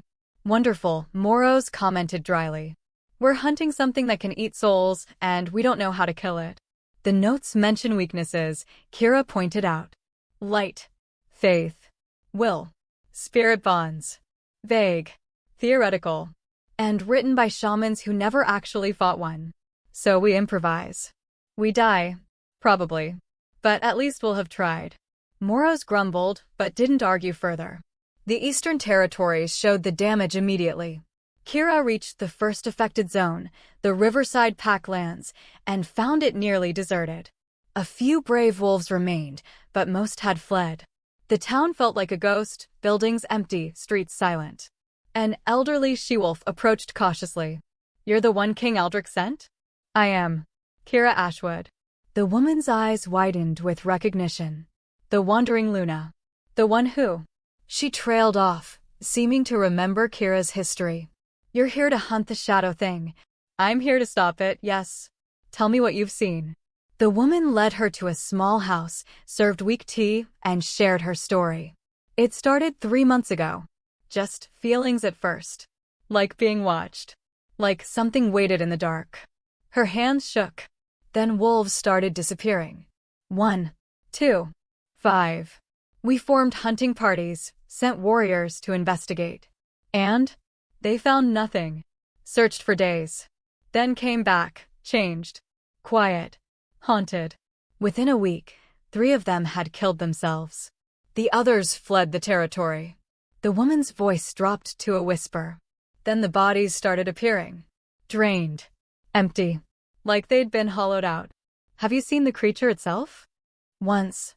3 weeks ago." The woman's eyes went distant. "I was locking up for the night.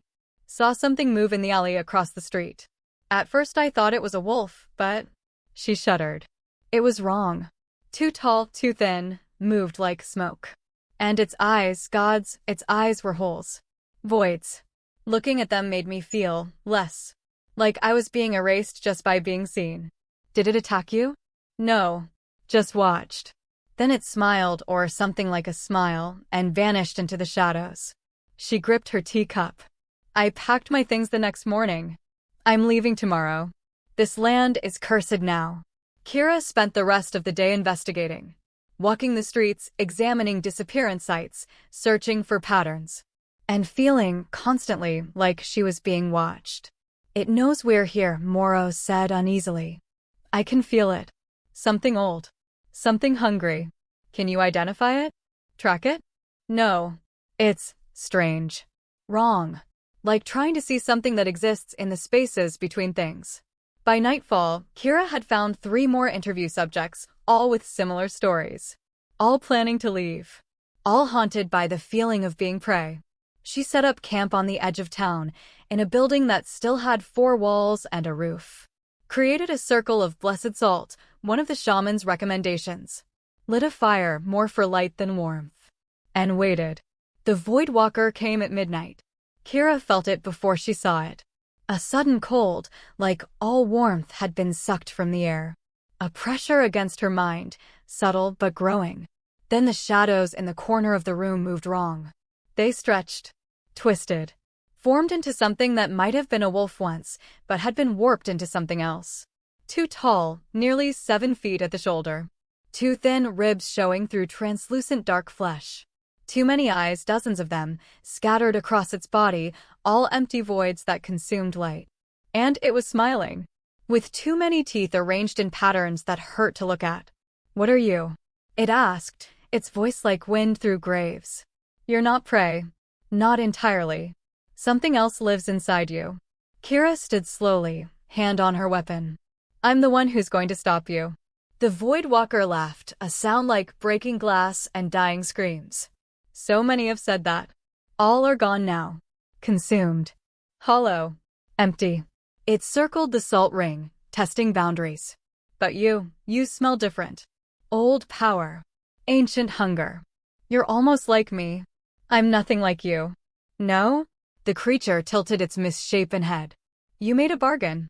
Traded humanity for power. Merged with something inhuman. Became a predator." Its void eyes gleamed. "We're kin, little wolf. Both monsters wearing skin we don't deserve. I use my power to protect people. You use yours to kill them. That's the difference." "Is it?" The Voidwalker pressed against the salt barrier. How many died by your claws? How many lives did you end to sate your hunger for revenge? How are you different from me, devouring those weaker to grow stronger? The words struck uncomfortably close to truth. Don't listen, Moros warned. It's trying to break your will. Make you doubt. That's how it feeds, on despair, on self-loathing, on the darkness inside. Kira drew her weapon, a blessed silver blade Aldric had given her. I'm different because I chose to change. To become something other than just hunger and rage. You're just a parasite. A mistake. And I'm going to unmake you.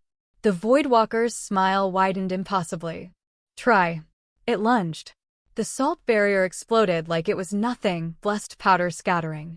The creature moved like liquid shadow, impossibly fast, claws of darkness reaching for Kira's throat. She shifted mid-dodge, letting Moros surge forward. Her wolf met the Voidwalker's charge with a clash of power that shook the building's foundations. They were matched, two beings that shouldn't exist, two predators made of ancient hunger, two forces that warped reality just by existing. Kira's claws raked across the Voidwalker's form. They connected, tore through shadow flesh, drew something that might have been blood but looked like liquid night. The creature shrieked and struck back. Pain exploded through Kira's side, not physical pain, but something worse.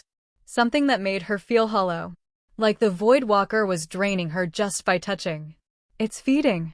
Moros snarled. Break contact. Kira twisted away, gasping.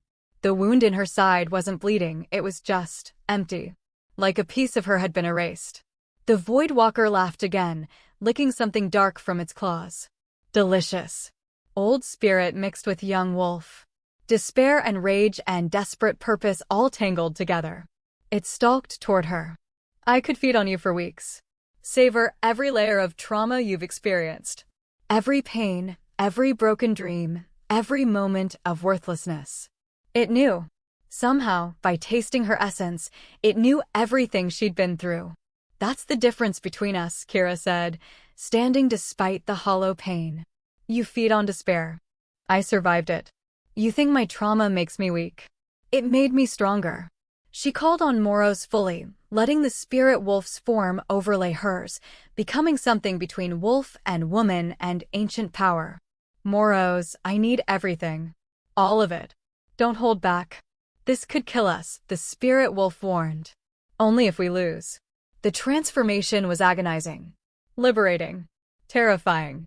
Kira's wolf form grew, shifted, changed. She became something similar to what she'd been during the massacre, a vessel for Moros's full ancient power, glowing with ethereal light. But this time, she kept her mind clear. Kept her purpose focused. Not rage. Not just survival. Protection. Purpose. Choice. The Voidwalker actually hesitated. Impossible. You're burning yourself out. Consuming your own life force to manifest at this level. You'll die. Maybe, Kira/Moros said, their voices merged. But I'll take you with me. They attacked. This time, it wasn't a fight. It was mutual destruction. Kira tore into the Voidwalker with claws of spirit light, rending its shadow form. Each strike cost her, burned her life force, emptied pieces of herself, but also damaged the creature. The Voidwalker fought back desperately, trying to drain her, to consume her, to hollow her out. But Kira's hollowness wasn't weakness, it was armor. You can't drain what I already gave up, she realized. Moros took my humanity. You can't feed on emotions I don't have. Can't consume pain I don't feel. The Voidwalker realized it too late. Kira drove her claws into its center, where dozens of void eyes clustered. Drew on everything Moros could give her, everything she'd learned about controlling ancient power, and pulled. Not trying to kill it directly, that might be impossible. But trying to unmake it. To sever whatever anchored it to this reality. The Voidwalker shrieked. A sound that shattered windows, that made reality ripple, that was pain-given voice. It thrashed. Fought. Tried to escape. But Kira held on. If I'm going down, she thought grimly, I'm taking you with me. Light exploded through the building. Power beyond normal wolf comprehension. Two forces that shouldn't exist, locked in mutual annihilation. For a moment, Kira thought they'd both die. Then the Void Walker screamed one final time. And shattered. Like glass breaking. Like smoke dissipating. Like a nightmare ending. One moment it was there, solid and terrible. The next, it was fragments of shadow, dissolving into nothing. Kira collapsed. The transformation ended abruptly. She shifted back to human form, gasping, bleeding from wounds she hadn't felt during the fight. The hollow places where the Void Walker had fed ached with wrongness. But she was alive. And the creature was gone. Did we kill it? Moros asked weakly. I think we unmade it. Severed its anchor to reality. How? By being too broken to properly consume. By having already traded away what it wanted to eat. Ironic. Her trauma, her bargain, the very things that had made her monstrous, those had saved her. Kira lay on the floor of the ruined building, too exhausted to move, and started to laugh. It hurt. Everything hurt. But she'd won. Kira woke to sunlight and pain. Every breath hurt. Every movement felt like tearing. The hollow places where the Void Walker had fed remained, voids in her essence that refused to fill. We're damaged, Moros said quietly. Badly, but alive. For now. She forced herself to stand, to assess. The building around her was destroyed, walls cracked, roof partially collapsed, scorch marks where power had burned through reality itself. But outside, she heard voices. Excited. Hopeful. Kira stumbled to the door. The elderly she-wolf from yesterday stood there, along with a dozen others. Pack members who'd stayed or returned overnight. They stared at the ruined building, at Kira's battered form. You killed it, the woman breathed. We felt it. The pressure, the wrongness, it's gone. It's dead, Kira confirmed hoarsely. Or close enough. It won't hurt anyone else. Cheers erupted. Wolves embracing, crying with relief. Some knelt, thanking the moon goddess. Others just stood in stunned disbelief that the nightmare was over. But Kira felt Moros's unease. Something's wrong. The Void Walker was stage 2, maybe early stage 3. It had killed dozens of wolves, drained an entire pack. It should have been stronger. What are you saying? I'm saying it felt diminished. Like something had been draining it even as it drained others. Like it was both predator and prey. Before Kira could respond, a young male wolf ran up, breathless. Are you Kira Ashwood? The one King Aldric sent. I am. There's something you need to see. In the old mines, 3 miles north. We found. He swallowed hard. We found where it was sleeping. Where it came from. And it's not empty. The mines were old. Ancient, actually dating back centuries to when this territory had been rich in silver and iron. Long since depleted and abandoned. The perfect place for something to hide. Kira descended into darkness, following the young wolf who'd discovered the site. Her wounds screamed protest with every step, but she pushed forward. We should rest, Moros urged. Heal. We're in no condition for another fight. If there's another fight, we handle it. If there's not, we find answers. The tunnel opened into a large chamber deep underground. And what Kira saw there made her stop cold. A ritual circle. Massive. Intricate. Drawn in blood and ash and materials she couldn't identify. Symbols from old magic, older than packs, older than civilization. And at the center, a cage. Not physical bars. Something worse. Chains of pure silver, blessed and woven with runes, holding something that writhed and screamed silently. Another Void Walker. But this one was smaller. Weaker. Bound. Oh gods, Moros whispered. They were breeding them. Kira's blood ran cold. What? Look at the ritual. It's not a summoning circle, it's a cultivation array. They captured one Void Walker. Bound it. Used it to birth others. Released them to feed and grow stronger then. Then what? Harvested them? Studied them? Created weapons? Kira moved closer, studying the symbols. And found something else, a journal, leather-bound, left on a stone altar. She opened it with trembling hands. The first entry was dated 8 months ago. We've successfully captured the specimen. Subject exhibits all characteristics described in the old texts: shadow form manifestation, life force consumption, reality distortion. Initial containment was difficult, but the blessed silver chains are holding. Alpha Thorn was right. If we can understand how these creatures work, how they drain essence, we could develop weapons against rival packs. Imagine warriors who could drain enemy wolves mid-battle, who could leave opponents as hollow shells. Kira's hands clenched, crumpling the page. Alpha Thorn. Silvermoon Pack. She kept reading, fury building. Second offspring successfully birthed and released in the Riverside territory, observing its growth rate and feeding patterns. If we can control them, direct them, they could be the ultimate weapon. Third offspring more stable than the second. Releasing in the Clearwater Packlands. King Aldric scouts have begun investigating disappearances, must be more careful. Fourth offspring shows remarkable growth. Has achieved stage 2 manifestation in only 6 weeks. Planning to harvest it soon for study. The entries continued, detailing a systematic program of breeding voidwalkers, releasing them to feed and grow, then capturing them to study and improve the process. A weapons program. Using ancient predators as tools of war. And it was all signed by someone Kira recognized. Lekan Silvermoon, lead researcher. Her former mate. The man who'd rejected her, called her worthless, had become a monster creating monsters. We have to stop this, Moros growled. If they perfect this, if they learn to control voidwalkers, they could destroy entire territories. Create weapons that drain souls. Kira looked at the bound voidwalker, the original, the mother of all the others that had been released.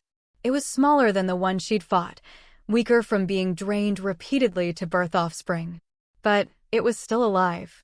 Still dangerous. How many? She asked the young wolf who'd brought her here. How many of these things did they release? The journal mentions 12, he said, voice shaking. We've killed one, the one you destroyed. But 11 more are out there, growing stronger. 11 voidwalkers. Scattered across the eastern territories. Each one feeding, growing, approaching stage 3. And somewhere, Lekan Silvermoon continued his research. Kira made a decision. Get everyone out of these mines. Now. I'm going to collapse them, seal this chamber. What about that thing? The young wolf pointed at the bound voidwalker. It dies with the mines. We can't let it birth more. Kira pulled out the communication crystal Aldric had given her. And then I'm going hunting. The crystal shattered in her palm, its magic activating. Within seconds, Aldric's voice filled her mind. Kira? What's wrong? Everything. The voidwalker I killed wasn't wild, it was bred. Cultivated. Released deliberately by Silvermoon Pack as part of a weapons program. Silence. Then, explain. She told him everything. The mines, the journal, the 12 offspring, Lekan's involvement. When she finished, Aldric's voice was colder than she'd ever heard it. That fool. That absolute fool. Does he have any idea what he's unleashed? Apparently not. He thought he could control them, study them, weaponize them. And instead created a dozen soul-eating predators that are terrorizing entire territories. A pause. Where are you now? The old mines, 3 miles north of Riverside Packlands. I'm about to collapse them, kill the Source Walker. But Aldric, there are 11 more out there. Growing stronger. We need to hunt them down before they reach stage 3. I'm mobilizing every resource I have. But Kira, those things killed entire hunting parties. How did you survive fighting one? By being too broken to properly consume. She touched the hollow places in her essence. Moros already took my humanity. The Voidwalker couldn't feed on emotions I don't have. It gave me an edge. You're injured. Yes. Badly? Bad enough. But I'll heal. Right now, we need to stop Lekan before he makes more of these things. Agreed. I'll send forces to track down the offspring. You, Aldric's voice turned commanding. You find Lekan Silvermoon and end this. Whatever it takes. With pleasure. The connection ended. Kira turned to the young wolf. Get everyone at least a mile away. This is going to be loud. Once the mines were clear, Kira descended back into the chamber. The bound Voidwalker watched her with its void eyes, silent and terrible. It knows what we're going to do, Moros said. Good. Let it know. Kira drew on the last of her reserves, the dregs of power she'd barely recovered. drew on Moros' strength, on her own will, on everything she'd learned about ancient forces. And she pulled. Not at the Voidwalker directly. At the foundations of the mine itself. At the stone and earth and reality that held this place together. The chamber began to shake. Rocks fell. Walls cracked. The silver chains binding the Voidwalker sang with strain. The creature thrashed, realizing its death was coming. Kira didn't watch. She ran. Behind her, the mines collapsed with a roar like the end of the world. Tons of stone and earth crushing down, burying the ritual circle, the walker, everything. When the dust settled, there was only rubble. One threat eliminated. 11 to go. Kira spent the next day recovering, gathering information and planning. Aldric sent teams to hunt the other Voidwalkers. Some were successful, 3 more destroyed within 48 hours. Others failed, losing warriors to the creature's hunger. But each success brought them closer to ending the threat. And each destroyed walker brought Kira closer to Leekin. She tracked him through old contacts, through pack connections she developed in 6 months of wandering. Followed rumors of a Silvermoon researcher working in the northern mountains, far from his home territory. 3 days after destroying the Source Walker, Kira found him. A cabin in the wilderness, warded against detection, protected by hired muscle, 6 rogue wolves standing guard. They didn't stand a chance. Kira walked through them like smoke. Not killing, she'd moved past unnecessary death, but incapacitating. Leaving them unconscious and bound for authorities to collect later. Then she kicked in the cabin door. Leekin Silvermoon stood at a desk, papers scattered, a bag half-packed. He'd been running. He turned at the sound, and his silver eyes widened with shock. Kira. Leekin. They stared at each other across the small cabin. Former mates. Now enemies. He looked different. Older, haunted. The arrogant confidence she remembered was gone, replaced by something desperate. You're alive, he said stupidly. Disappointed? I know. I heard you'd become something dangerous. I didn't believe. He trailed off, seeing her glowing eyes, the power that radiated from her. You really did make a bargain with the woods. I did. And it gave me the strength to destroy the monsters you created. Kira stepped further into the cabin. 12 Voidwalkers, Leekin. 12 soul-eating predators released to feed and grow. Do you have any idea how many people died because of your research? It was for the pack. His voice rose defensively. For protection. For power.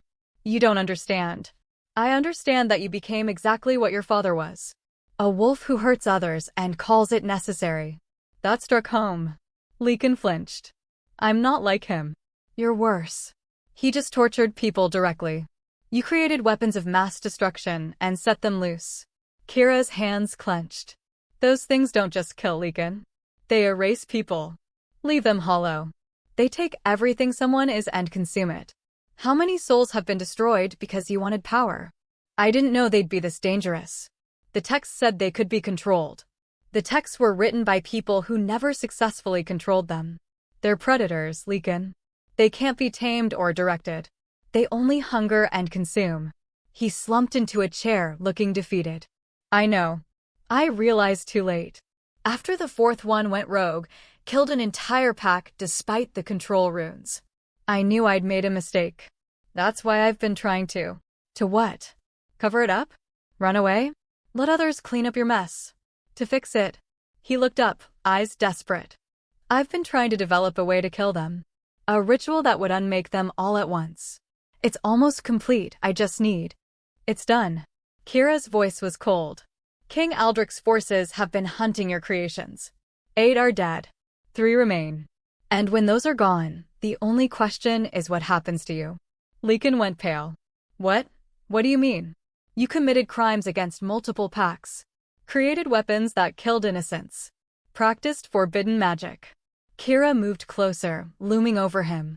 The only reason you're still alive is because I want answers. How did you capture the first walker? How did you know where to find it? He hesitated. Answer me, Leekin. Or I'll let Moros ask. And the spirit wolf is far less patient than I am. My father. The words came out rushed, frightened. After you defeated him, he was exiled. But before he left, he told me about the Voidwalker. Said he'd found information about it years ago, about how the old packs used them in ancient wars. He wanted me to research it, develop it as a weapon to reclaim his position. So this was Thorn's plan all along. Yes. He said if I could perfect the research, prove myself valuable, King Aldric would reinstate him. We could rebuild Silvermoon Pack into something powerful. Leekin laughed bitterly. I was so desperate to prove myself, to be seen as more than just the son who lost to a runt. I didn't question whether we should. Only whether we could. Kira felt something stir, not quite pity, but understanding. She knew what desperation felt like. What it was like to want power so badly you'd make any bargain. You made a choice, she said quietly. To create monsters. To release them. To let people die while you pursued power. She straightened. Now you face the consequences. Are you going to kill me? The question hung in the air. Kira thought about it. About how easy it would be to let Moros tear him apart. About how much he deserved it for the souls he'd destroyed. But she also thought about the path she'd chosen. About protecting people, not just punishing them. About being more than rage and revenge. No, she said finally. I'm taking you to King Aldric. He'll decide your fate. You'll face justice for your crimes, answer for every death you caused. And if he decides I should die, then you die. But it'll be his choice, not mine. Not revenge, justice. Leekin slumped with relief or resignation. Hard to tell which. Kira bound him with blessed silver chains, ironic, given what he'd used them for, and prepared to transport him back to Thornhaven. But as she gathered his research papers, she found one final journal entry. Recent. Written just yesterday. I failed. The walkers can't be controlled. Can't be weaponized. They only hunger and destroy.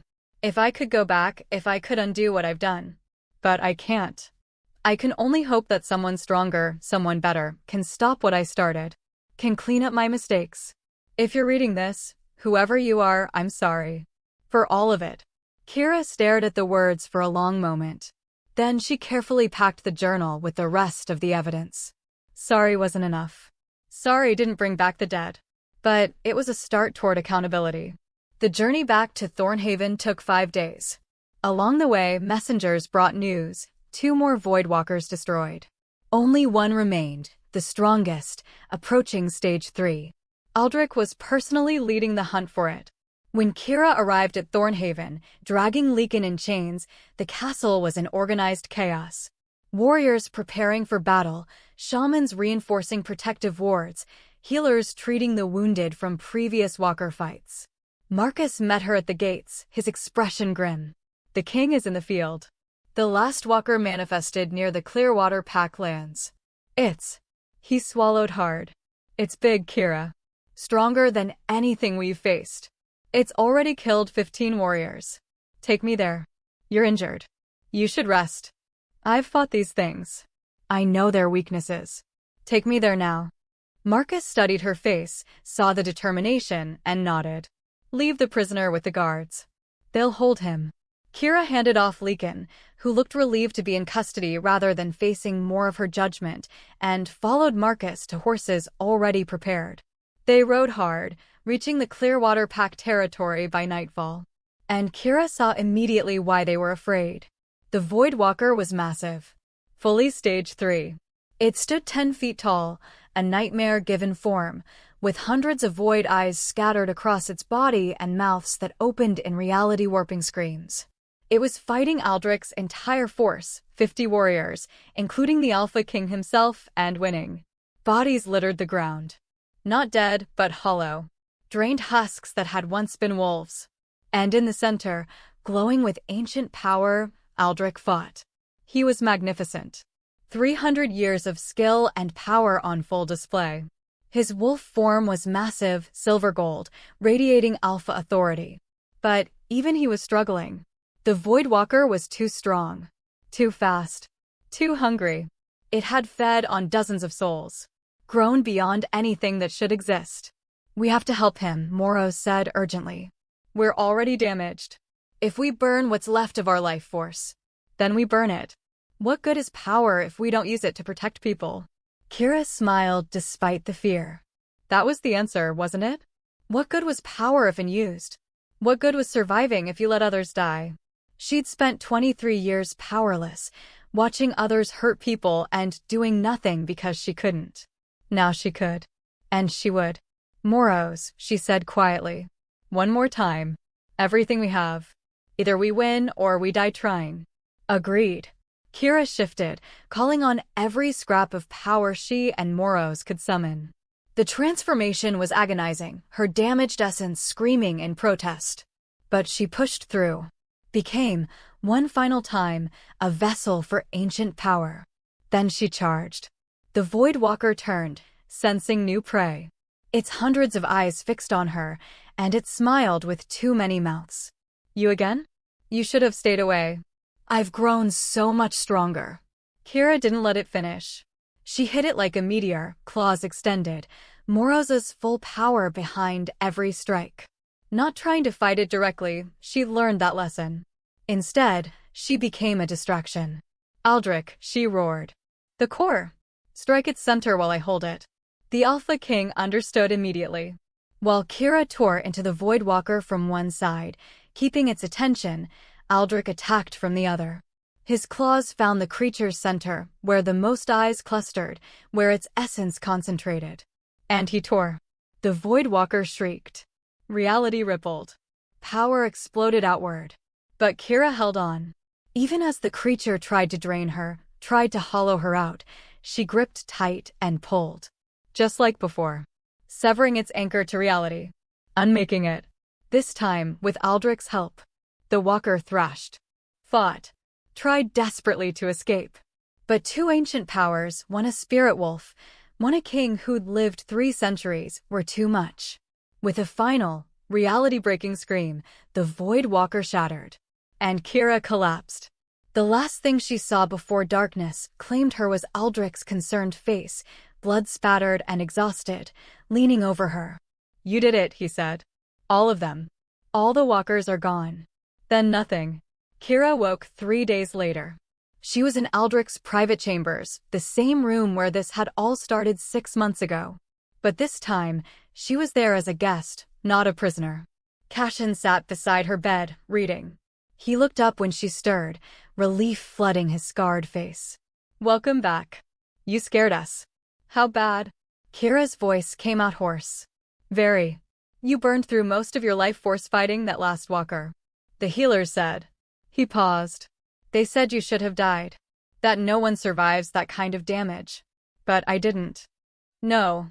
Moros apparently stabilized you. Used its own essence to patch the holes in yours. Cashin's expression was thoughtful. The spirit wolf saved your life. That's not something they typically do. Usually, they just move on to a new host when the current one breaks. I told you, Moros's weak voice whispered in her mind. We're partners. Partners don't abandon each other. Thank you, Kira thought back. For keeping me alive. Thank you for giving me purpose beyond vengeance. For showing me there are things worth protecting. Cashin stood. I'll tell the king you're awake. He's been checking on you every few hours.